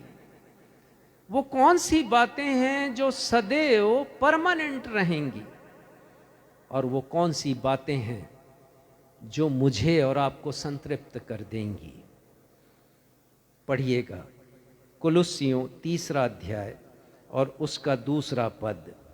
बहुत अच्छी बात यहाँ पर संत पौलुस लिखते हैं। वो कहते हैं 2 पद में, पृथ्वी पर की नहीं परंतु स्वर्गीय वस्तुओं पर ध्यान लगाओ। वो कहते हैं कि यदि ध्यान लगाना है तो पृथ्वी की वस्तुओं पर ध्यान नहीं लगाओ। ये पृथ्वी की वस्तु है और स्वयं पृथ्वी भी नाशमान है।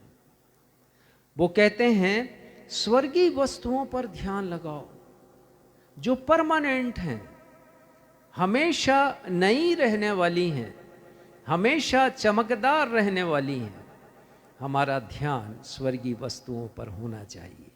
और पहले पद में वो कहते हैं, पढ़िएगा पहला पद इसी का, कुलुस्सियों 3 पहला पद, सो जब तुम मसीह के साथ जिलाए गए तो स्वर्गीय वस्तुओं की खोज में रहो। वो कहते हैं कि स्वर्गीय वस्तुओं की खोज में तुम्हें रहना चाहिए। और 2 कुरिन्थियों 4 अध्याय के 18वें पद में भी संत पौलुस हम सभी के समझने के लिए एक लाजवाब वचन कहते हैं 18वें पद में, और यहाँ वो कहते हैं हम तो देखी हुई वस्तुओं को नहीं परंतु अनदेखी वस्तुओं को देखते रहते हैं। एक लक्ष्य बनाया है उन्होंने जीवन का। देखी हुई वस्तुओं को नहीं देखते। देखी हुई वस्तुएं इस पृथ्वी की वस्तुएं हैं, इस पृथ्वी की चाहतें, हसरतें, इच्छाएं, अभिलाषाएं, ये सब नष्ट होने वाली हैं। क्यों ना हम भी अपने जीवन का लक्ष्य बनाएं कि हम अपना लगाव इन सांसारिक वस्तुओं से बनाकर नहीं रखेंगे। इसका ये मतलब नहीं कि हम सब कुछ छोड़कर जंगल में चले जाएं, साधु संत बन जाएं, कदापि मतलब नहीं। इसका मतलब ये है कि इन सब वस्तुओं के साथ रहते हुए भी हम इनसे कभी जुड़े नहीं, इनसे कभी चाहत लगाव न रखें। यदि रखें तो केवल परमेश्वर के साथ। वो कहते हैं कि हम तो देखी हुई वस्तुओं को नहीं परंतु अनदेखी वस्तुओं को देखते रहते हैं, क्योंकि, पढ़िएगा आगे, क्योंकि देखी हुई वस्तुएं थोड़े ही दिन की हैं। थोड़े दिन की है। Nothing is permanent in this world. जो देखी हुई वस्तु, जो कुछ हम देख रहे हैं या देखते रहेंगे, थोड़े दिनों की है। परंतु अनदेखी वस्तुएं सदा बनी रहती हैं। एवरलास्टिंग, इटर्नल है। ये अनदेखी वस्तु है। स्वर्ग हमने देखा नहीं है, सिर्फ सुना है, उसका वर्णन हमने सुना है। लेकिन अनदेखी वस्तुएं वर्णन से बाहर है, अवर्णनीय है। वो सदा बनी रहेंगी, वो इटर्नल है, वो एवरलास्टिंग है, वो चिरस्थायी है। और आज हमारे मनन चिंतन का विषय यही है। यदि यह संसार और संसार की वस्तुएं नाशमान हैं तो अविनाशी बातें, अविनाशी वस्तुएं क्या क्या हैं।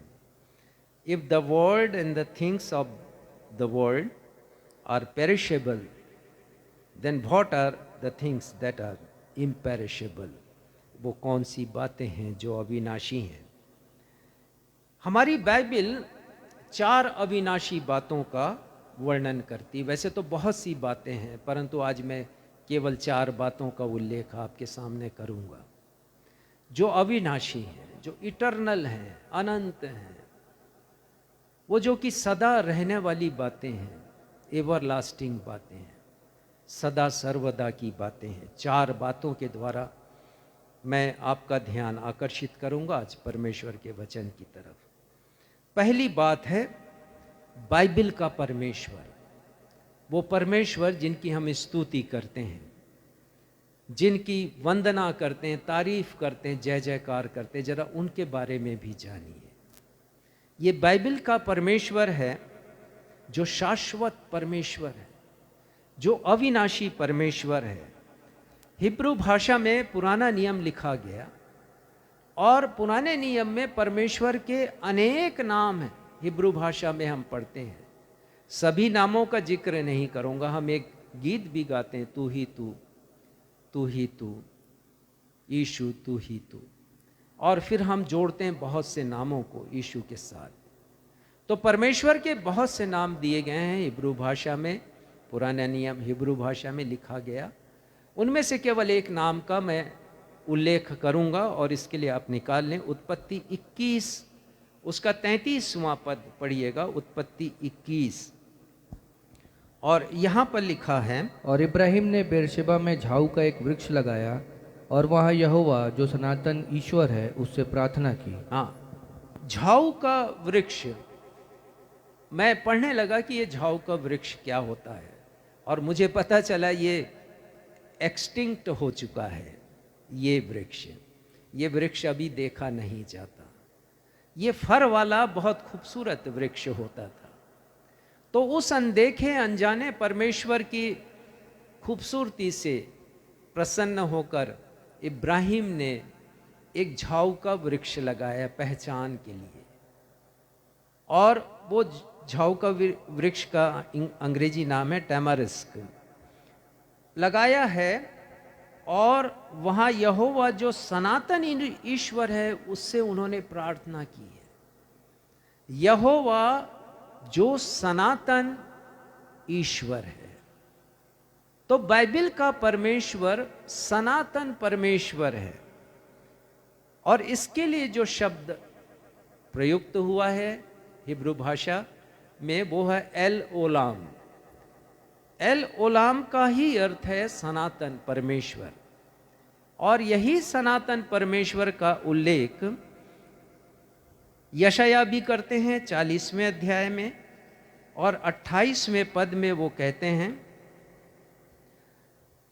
28वां पद, क्या तुम नहीं जानते, क्या तुमने नहीं सुना, यहोवा जो सनातन परमेश्वर है वह न थकता और न श्रमित होता है, उसकी बुद्धि अगम है। बहुत से एट्रीब्यूट्स हैं यहाँ पर परमेश्वर के, बहुत सी चारित्रिक विशेषताएं हैं, गुण हैं परमेश्वर की। तो सनातन परमेश्वर है। सनातन को समझाने की कोशिश करूंगा। सनातन का मतलब है एवरलास्टिंग गॉड, अनंत, अक्षय, चिरस्थायी परमेश्वर। ऐसा परमेश्वर जिसका ना कोई आरंभ है और ना जिनका कोई अंत है। No beginnings and no end. ये परमेश्वर जो बाइबल का परमेश्वर है, उसके बारे में, उनके बारे में हम पढ़ते हैं कि वो एल ओलाम है, सनातन परमेश्वर है, ना कोई प्रारंभ है और ना कोई अंत है उनका। अंग्रेजी में आप इसे इटर्नल गॉड कह सकते हैं। प्रभु यीशु मसीह के विषय में संत यूहन्ना लिखते हैं प्रकाशित वाक्य पहले अध्याय के 8वें पद में, और जो कुछ उन्होंने लिखा आज हमने प्रारंभ में एक गीत गाया, आदि और अंत तू ही है, अल्फा और ओमेगा तू ही है। पढ़िएगा प्रकाशित वाक्य पहला अध्याय 8वां पद। संत यूहन्ना पतमुस टापू में है और रिविलेशन होने वाला है, कुछ प्रकाशन होने वाला है, और प्रभु यीशु मसीह दर्शन देते हैं, और उनके विषय में यहाँ क्या लिखा है पढ़िएगा। प्रभु परमेश्वर वह जो है और जो था और जो आने वाला है, जो सर्वशक्तिमान है, यह कहता है कि मैं ही अल्फा और ओमेगा हूँ। मैं ही अल्फा और ओमेगा हूं। और इसके पहले की व्याख्या देखिए परमेश्वर के बारे में, जो ऑल माइटी गॉड है, सर्वशक्तिमान परमेश्वर, जो था, जो है, जो आने वाला है, या जो भविष्य में भी रहेगा, वो परमेश्वर प्रभु यीशु मसीह, वो कहते हैं मैं ही अल्फा हूं। अल्फा का मतलब क्या है? अल्फा ग्रीक भाषा का पहला शब्द है। जैसे अंग्रेजी भाषा का पहला शब्द ए होता है, अंतिम शब्द जेड होता है, वैसी ग्रीक भाषा का पहला शब्द अल्फा, अंतिम शब्द ओमेगा है। इसका मतलब प्रभु यीशु मसीह ही प्रथम है, परमेश्वर ही प्रथम है, प्रथम, और प्रभु परमेश्वर ही अंतिम है। ना कोई प्रारंभ है उनका और ना कोई अंत है। 4 उदाहरण के द्वारा मैं इसे समझाना चाहूंगा आपको। पहला उदाहरण, हम आ जाएं भजन संहिता 102 और उसका 25वां पद। भजन संहिता 102 और उसका 25वां पद पढ़िएगा। मैं आपको समझाना चाह रहा हूं कि परमेश्वर का ना कोई आदि प्रारंभ है और ना कोई अंत है। आदि और अंत परमेश्वर है, वही प्रारंभ है और वही अंत है। पढ़िएगा 102 का, भजन संहिता 102 का 25वां पद।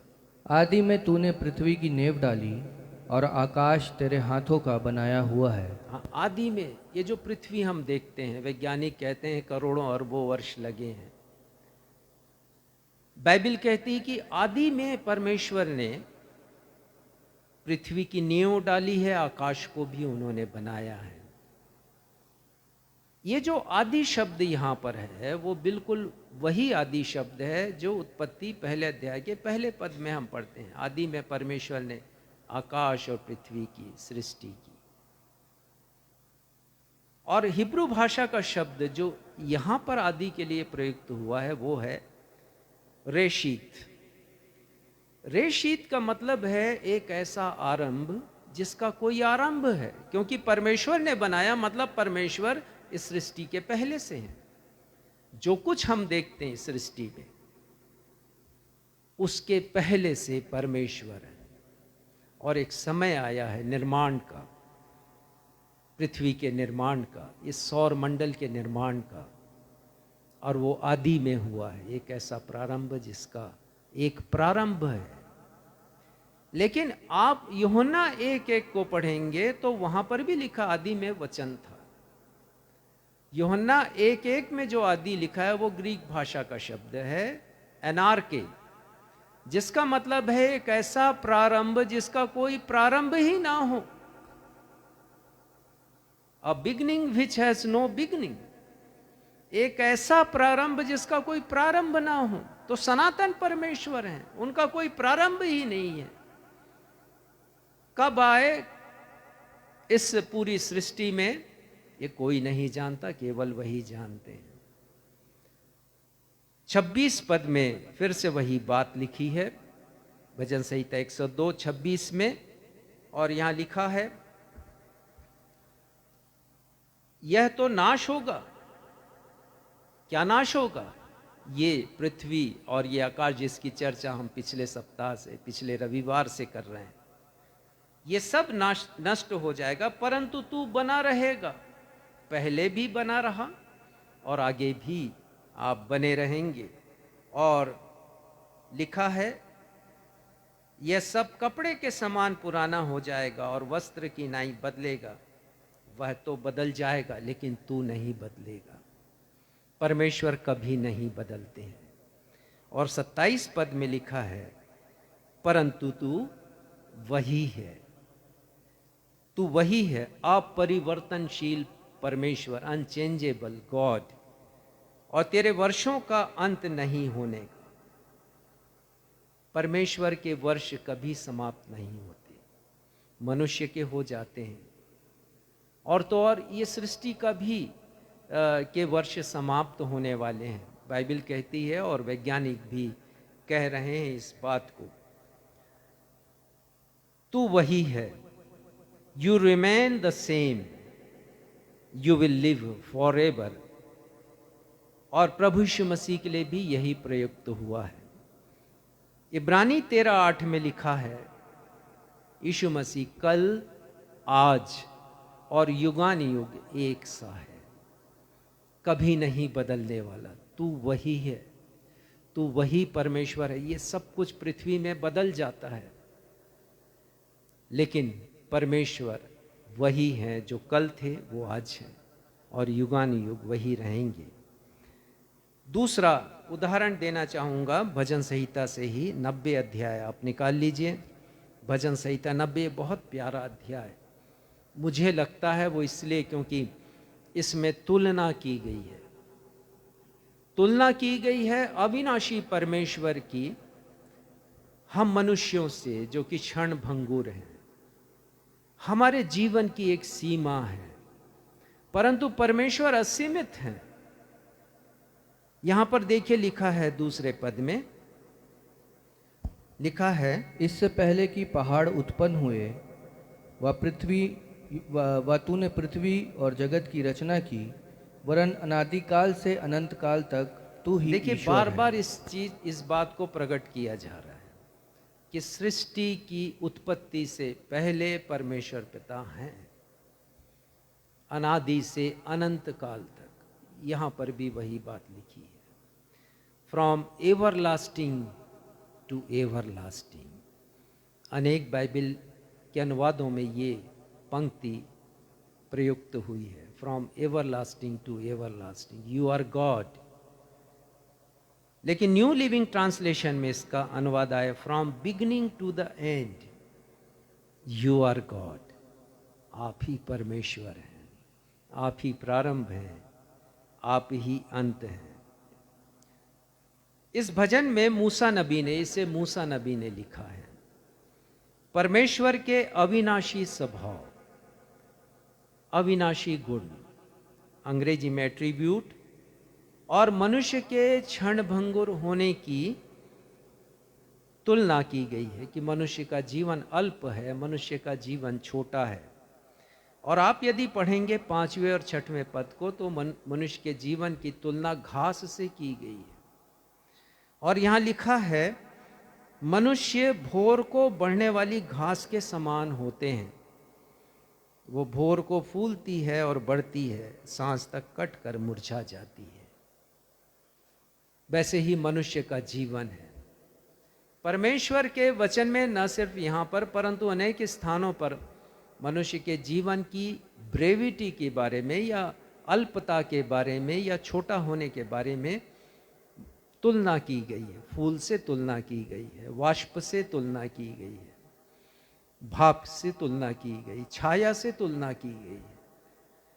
तो मनुष्य का जीवन छोटा है, लेकिन परमेश्वर के जीवन की कोई सीमा नहीं है, ना ही प्रारंभ है ना ही अंत है।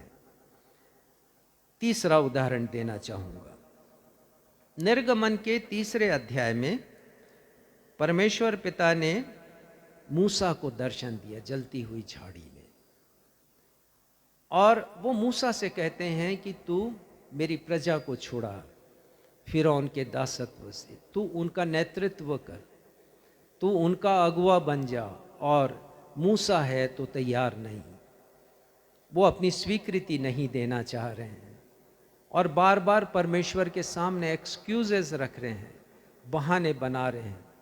और एक बहाना उन्होंने बनाया है ताकि परमेश्वर पिता उसे ना भेजे, क्योंकि उसके पास इतनी सामर्थ्य नहीं है। वो अपने आप को सांसारिक दृष्टि से तौल रहा है और सोच रहा है कि वो शक्तिमान फिरौन का सामना कैसे करेगा।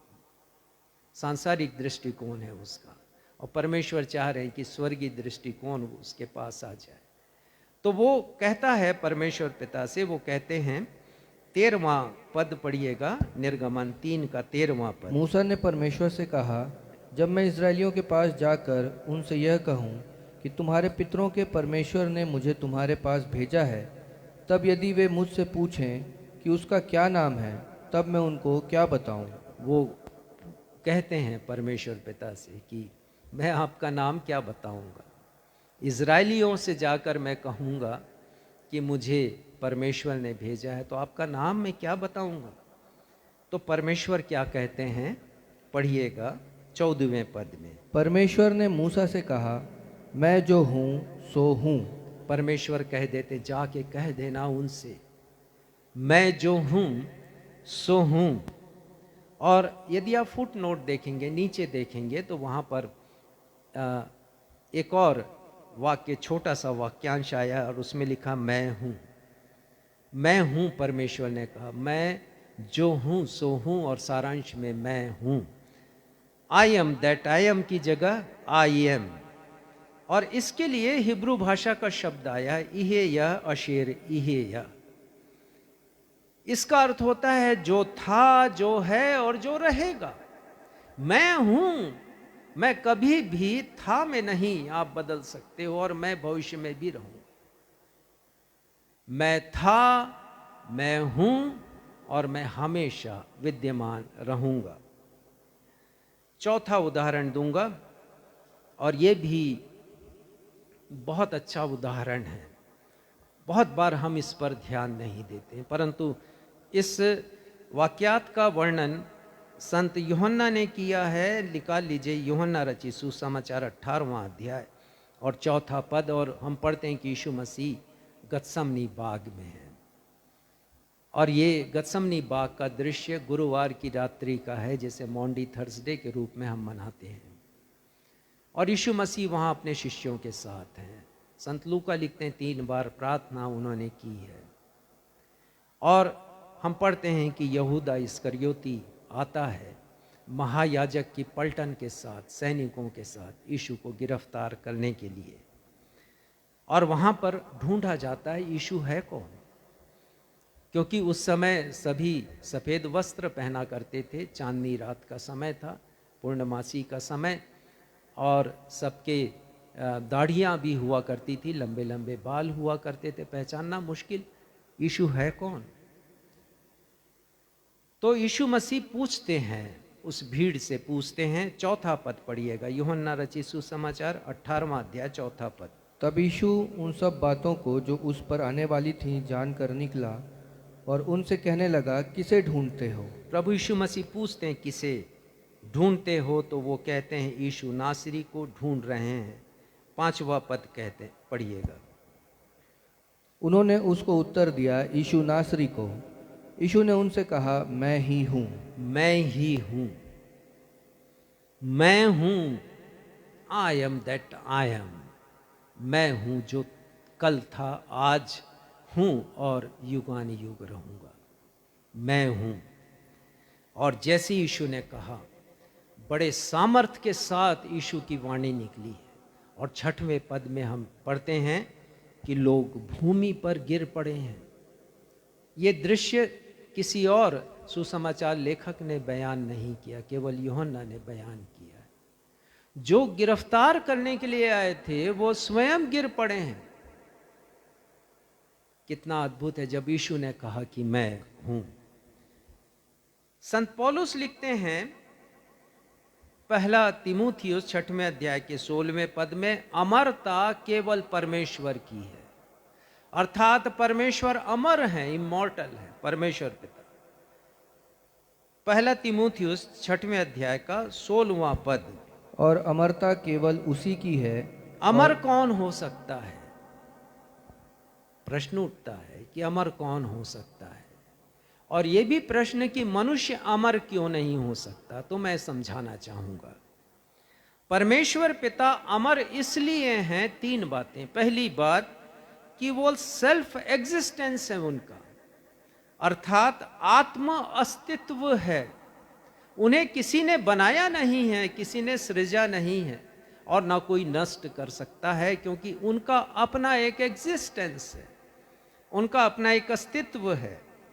और दूसरी बात है कि बाइबल का परमेश्वर सेल्फ सफिशिएंट है। इसका मतलब वो आत्मनिर्भर है, किसी के ऊपर डिपेंड नहीं है। तो मनुष्य आत्म अस्तित्व नहीं होता उसका, क्योंकि हमारा एक प्रारंभ है, हमारा एक अंत है, हमारा आत्म अस्तित्व नहीं है।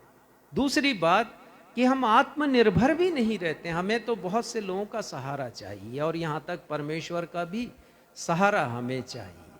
तो हम आत्मनिर्भर हैं, लेकिन परमेश्वर आत्मनिर्भर नहीं है, सेल्फ सफिशिएंट नहीं। और तीसरी बात, बाइबल का परमेश्वर सेल्फ सस्टेनेबल नहीं है, अर्थात वो आत्मपोषित नहीं है। हमें तो शरीर को जिंदा रखने के लिए अनेक भोजन पदार्थों का और बहुत सी अनेक बातों का सहारा लेना पड़ता है, दवाइयों का भी, उपचार का भी। लेकिन परमेश्वर सेल्फ सस्टेनेबल हैं, आत्मपोषित हैं। उन्हें किसी की जरूरत नहीं है जिंदा रहने के लिए, हमें आवश्यकता है। और इसलिए बाइबल का परमेश्वर अमर है वो, और अमर जो होता है वो कल था, आज है और युगानुयुग रहेगा। तो बाइबल का परमेश्वर अविनाशी परमेश्वर है। तो हमें क्या करना चाहिए? हमें उनकी स्तुति करना चाहिए, उनकी महिमा करना चाहिए, उनका गुणानुवाद करना चाहिए। क्योंकि संत पौलुस ने लिखा है, हमने पढ़ लिया यहाँ पर आज के पाठ में, पहला तीमुथियुस उसके 17वें पद में, अब सनातन राजा अर्थात अविनाशी, अनदेखे, और आपकी बाइबल में आया नहीं, बाइबल में एकमात्र परमेश्वर, लेकिन मेरी बाइबल में और अच्छा शब्द है, अद्वैत परमेश्वर। वो जो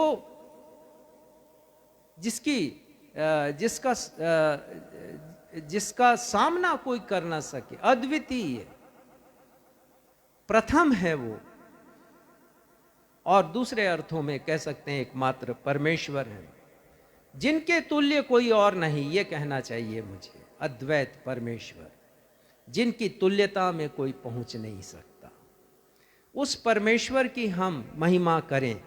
संत पौलुस यहां पर कहते हैं, आदर और महिमा युगानुयुग होने चाहिए। और इस प्रशंसा में, परमेश्वर के स्तुति गान में मुझे और आपको भी शामिल होना है। दूसरी बात, अविनाशी बात हम देखेंगे, वो परमेश्वर का वचन है। ये परमेश्वर का वचन जिसे हम बाइबल कहते हैं या पवित्र शास्त्र कहते हैं या धर्म शास्त्र कहते हैं, होली बाइबल कहते हैं, ये शाश्वत है, ये अविनाशी है।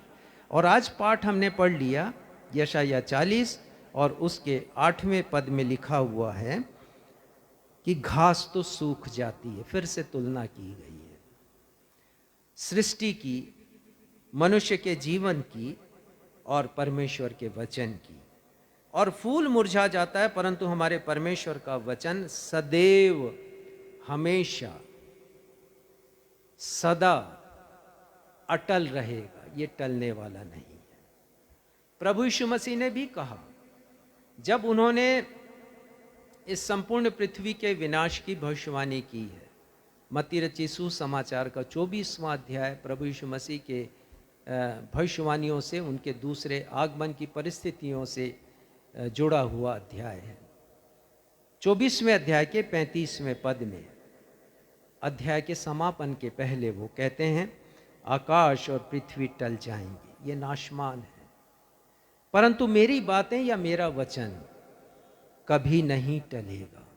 ये प्रभु यीशु मसीह ने कहा कि सब कुछ नष्ट हो जाएगा, लेकिन ये वचन अविनाशी वचन है। प्रभु यीशु मसीह ने भी कहा। और भजन संहिता 119 उसके 160वें पद में लिखा है, साम 119 वर्स 160, तेरा संपूर्ण वचन सत्य और सदा काल के लिए अटल है।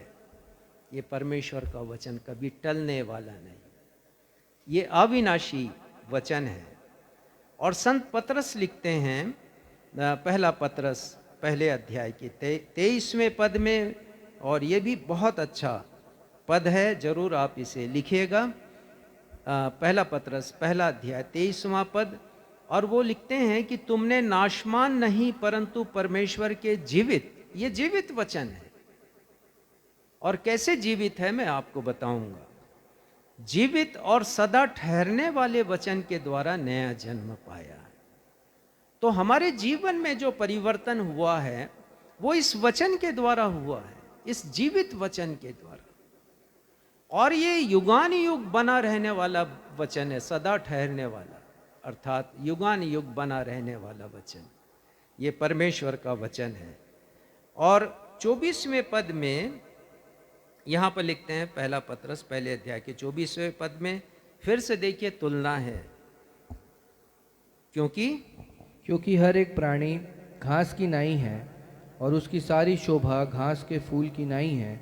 घास सूख जाती है और फूल झड़ जाता है। 25वां, परंतु प्रभु का वचन युगान युग स्थिर रहेगा। ये प्रभु का वचन है, ये परमेश्वर का वचन है, युगान युग स्थिर रहेगा, अर्थात ये अविनाशी, ये नष्ट कभी भी नहीं होगा।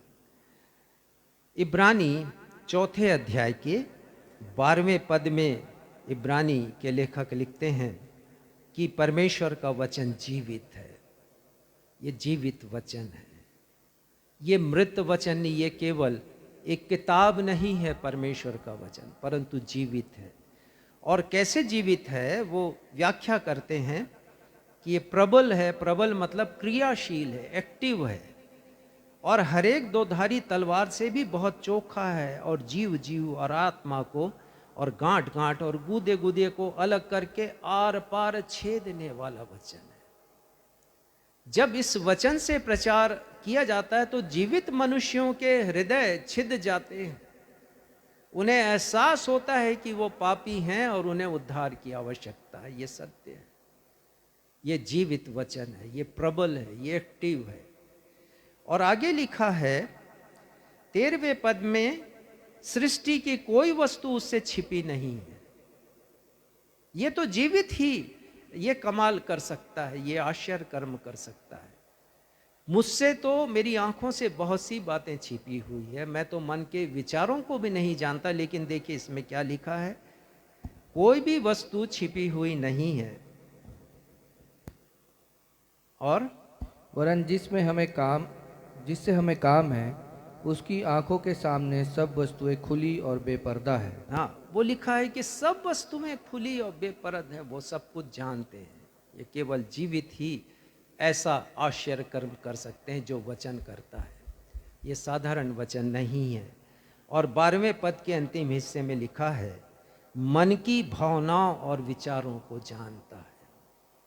ये वचन पढ़ता है हमें, सिर्फ आप नहीं पढ़ते हैं इसे, ये जीवित वचन है, ये आपको भी पढ़ लेता है, हमारे मन को पढ़ लेता है और हमें कायल करता है।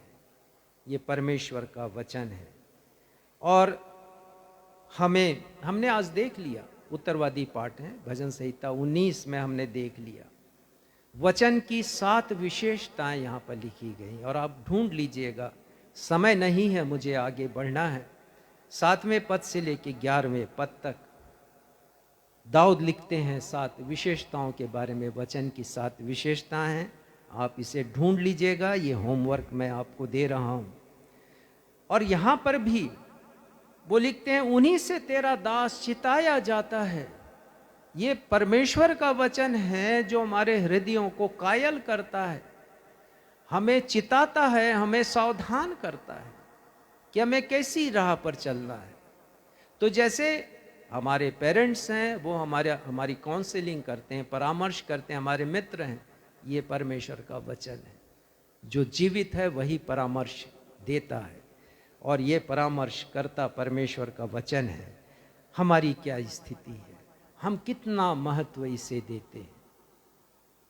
हम केवल पढ़े ही नहीं परंतु इस पर चले। प्रभु यीशु मसीह ने कहा, जो मेरी बातें सुनकर उसे मानता है, मत्ती 7 में उन्होंने कहा, जो मेरी बातें सुनकर उन्हें मानता है वो उस बुद्धिमान पुरुष के समान होगा जिसने अपना घर चट्टान पर बनाया है, मत्ती 7:24 में। हम क्या बुद्धिमान कहलाएंगे परमेश्वर के सामने? तीसरी बात पर मैं आता हूँ जो अविनाशी है, तीसरी बात, और वो है परमेश्वर के उद्धार की योजना। साल्वेशन, मनुष्य का उद्धार हो। हमने गाया, परम पिता की स्तुति गाया, वही है जो बचाता हमें।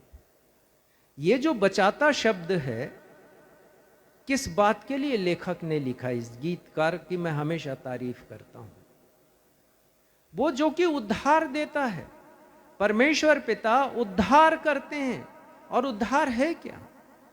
उद्धार है शैतान के दासत्व से छुटकारा और परमेश्वर की अधीनता में प्रवेश करना, यह है उद्धार। तो उद्धार एक अवसर है हमारे लिए कि हम परमेश्वर की निकटता में पहुंच सकते हैं। यशायाह 51:6 में लिखा है, आकाश और पृथ्वी नाशमान है। पढ़िएगा इसे निकालकर, क्योंकि फिर से तुलना की गई है। देखिए, आकाश की ओर अपनी आंखें उठाओ और पृथ्वी को निहारो, क्योंकि आकाश धुएं की नाई लोप हो जाएगा, पृथ्वी कपड़े के समान पुरानी हो जाएगी और उसके रहने वाले यूं ही जाते रहेंगे, परंतु जो उद्धार मैं करूंगा वह सर्वदा ठहरेगा। ये परमेश्वर का साल्वेशन है, ये उद्धार है परमेश्वर का। लिखा है सदा ठहरेगा। आकाश कपड़े के समान पुराना हो जाएगा। मैंने समझाया था पिछले रविवार को, चिंदी बन जाएगा पृथ्वी भी और रहने वाले भी। लेकिन क्या बात, सदा ठहरेगी। वो उद्धार जिसे आपने प्राप्त किया है। तो सवाल यही है कि क्या आपने वास्तव में उद्धार प्राप्त किया है? इस दुनिया में बहुत सी चीज़ों को खोज रहे हैं, ढूंढ रहे हैं, तलाश है। क्या कभी सोचा कि मुझे उद्धार की आवश्यकता है? उस उद्धार की जो सदा ठहरा रहेगा, जो सदा काल का है, जो कभी नष्ट नहीं होगा। और परमेश्वर के उद्धार की योजना का सार यूहन्ना 3:16 में हम पढ़ते हैं, जो बतलाता है परमेश्वर का प्रेम है हमारे उद्धार के लिए,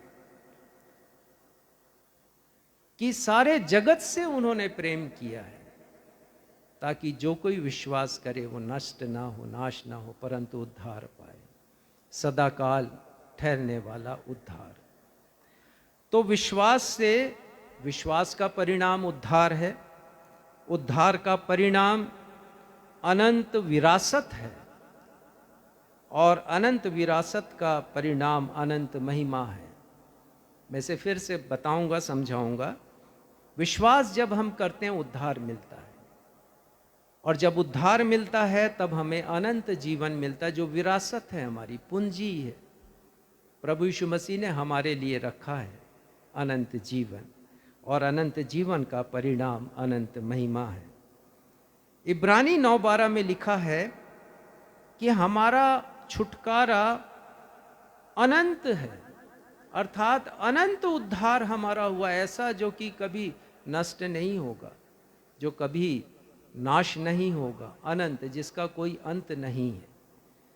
और 9:15 में लिखा है कि ये अनंत विरासत है हमारा उद्धार, और पहला पतरस 5:10 में लिखा है कि ये अनंत महिमा उत्पन्न करता है हमारा उद्धार। तो परमेश्वर का दिया गया उद्धार भी अविनाशी। अंतिम बात बताऊंगा, चौथी बात और अंतिम बात, परमेश्वर का निवास स्थान। जो परमेश्वर का निवास स्थान है वो अविनाशी है, और वो स्वर्ग है। स्वर्ग है परमेश्वर का निवास स्थान।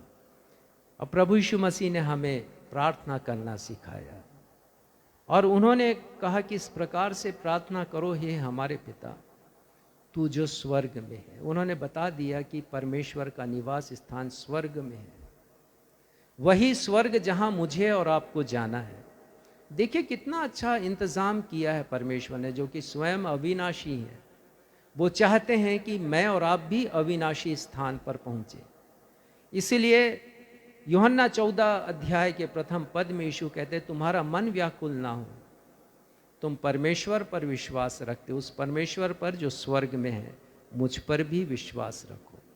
और वो आगे कहते हैं, मेरे पिता के घर में बहुत से रहने के स्थान हैं, यदि नहीं होते तो मैं तुमसे कह देता। मैं तुम्हारे लिए जगह तैयार करने जाता हूं, और अभी जगह तैयार हो रही है मेरे और आपके लिए स्वर्ग में। और मैं फिर से आऊंगा तुम्हें लेने के लिए, ताकि मैं जहां रहूं वहां तुम भी रहो। तो कहां रहेंगे यीशु? पढ़िएगा प्रकाशित वाक्य 4 अध्याय, अभी नहीं पढ़ेंगे, कभी समय मिलेगा तो पढ़िएगा। परमेश्वर का सिंहासन और यीशु का सिंहासन स्वर्ग में है। बहुत ही अद्भुत दृश्य है, आप पढ़ करके समझने की कोशिश कीजिएगा।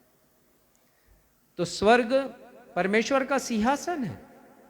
यशाया अपने किताब के अंतिम अध्याय के प्रथम पद में ही इस बात को कहते हैं, स्वर्ग तेरा सिंहासन है। यद्यपि हिंदी बाइबल में आकाश आया है, लेकिन इंग्लिश बाइबल में हेवन है। स्वर्ग तेरा सिंहासन है, परमेश्वर का सिंहासन स्वर्ग में है। और इसी बात को, एक निश्चयता को दाऊद ने प्रकट किया भजन संहिता 23:6 में, और मैं बतला भी रहा था, आज हमने गीत भी गाया कि दाऊद लिखते हैं कि करुणा और भलाई निश्चय मेरे साथ साथ बनी रहेगी इस पृथ्वी के जीवन में, और मैं यहोवा के धाम में सदा सर्वदा वास करूंगा, अर्थात मृत्यु के बाद। ये निश्चयता थी। क्या ये अविनाशी निश्चयता मेरे और आपके हृदय में भी है? 3000 वर्ष पहले जब ये बाइबल उपलब्ध नहीं थी और मेरे जैसे प्रचारक उपलब्ध नहीं थे, सुविधाएं उपलब्ध नहीं थी, तब दाऊद ने लिख दिया अविनाशी स्वर्ग के बारे में। सदा सर्वदा वास करूंगा, उसी स्थान पर कोई वास कर सकता है जो स्थान सदा सर्वदा के लिए रहे। तो मैं और आप सदा सर्वदा वास करेंगे उस स्थान में जो कि अविनाशी है। तो ये 4 बातें हैं जिसके ऊपर आज हमने चर्चा की है, अध्ययन किया, मनन किया। परमेश्वर अविनाशी है, परमेश्वर का वचन अविनाशी है, परमेश्वर का उद्धार अविनाशी है, और परमेश्वर का निवास स्थान स्वर्ग अविनाशी है। आज के इस वचन के द्वारा परमेश्वर हम सबों को आशीष दे। प्रश्न उठता है कि हम इस दुनिया में क्या खोज रहे हैं, किसकी तलाश में हम हैं। और यूहन्ना का 6वां अध्याय हमने पढ़ा, अंतिम पाठ जो पढ़ा था सुसमाचार से, और हमने देखा कि लोग यीशु की को खोज रहे हैं, उद्धार पाने के लिए नहीं, अविनाशी भोजन को पाने के लिए नहीं, परंतु उस भोजन से, जिस भोजन से पहले वो तृप्त हुए थे, उस भोजन को खाने के लिए प्रभु यीशु मसीह की तलाश कर रहे हैं। प्रिय भाइयों और बहनों, हम नाशमान वस्तुओं को न ढूंढे इस संसार में। प्रभु यीशु मसीह कहते हैं प्रयत्न उसके लिए हो जो अनंत जीवन तक के लिए ठहरता है। और परमेश्वर पिता ने छाप दी है, प्रभु यीशु मसीह को छाप दी, अर्थात प्रभु यीशु मसीह को नियुक्त किया है अनंत जीवन देने के लिए। तो हम प्रभु यीशु मसीह पर विश्वास करें। आज के इन वचनों के द्वारा परमेश्वर पिता हम सभी को अपनी बेशुमार आशीषों से परिपूर्ण करे। तो आइए हम फिर से इस चुनौती भरे गीत को गाएं। देखो यीशु आ रहा, और उसके दूसरे पद को जागो ऐ सोने वालों। यदि हम सो रहे हैं, यदि हम पीछे पड़े हुए हैं नष्ट होने वाली वस्तुओं के पीछे, तो जाग जाए और दुनिया में हम खो ना जाएं।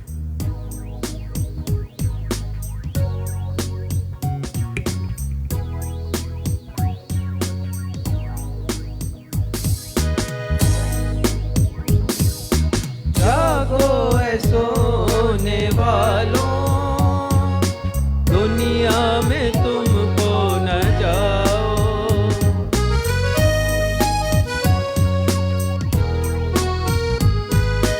कोई समझ भी न पाएगा, ऐसे समय यीशु आएगा। तैयार रहो, तैयार रहो, तैयार रहो, वो आ रहा है देखो, वो आ रहा है देखो। देखो यीशु आ रहा, स्वर्गीय दूतों के संग, उनको संग ले जाने को, जिनको वो है चाहता। तैयार रहो, तैयार रहो, तैयार रहो, न्याय करने यीशु आ रहा, न्याय करने यीशु आ रहा। प्रार्थना में जाएंगे। अब मैं आप सबों को परमेश्वर पिता के सुरक्षामयी हाथों में अनुग्रह के इन जीवित वचनों के साथ सौंप देता हूँ। ये वचन आपके आत्मिक जीवन की उन्नति कर परमेश्वर पिता के चुने हुए लोगों के साथ अविनाशी उत्तराधिकार पाने में सहभागी बना सकता है। उसी अद्वैत परमेश्वर पिता का प्रेम, हमारे उद्धारकर्ता प्रभु यीशु मसीह जो कल थे आज हैं युगानुयुग जीवित रहेंगे, उनका अनुग्रह और शांतिदायक पवित्र आत्मा की सहभागिता हम सभी के साथ युगानुयुग होती रहे। हम सब कहें आमीन। जय मसीह की।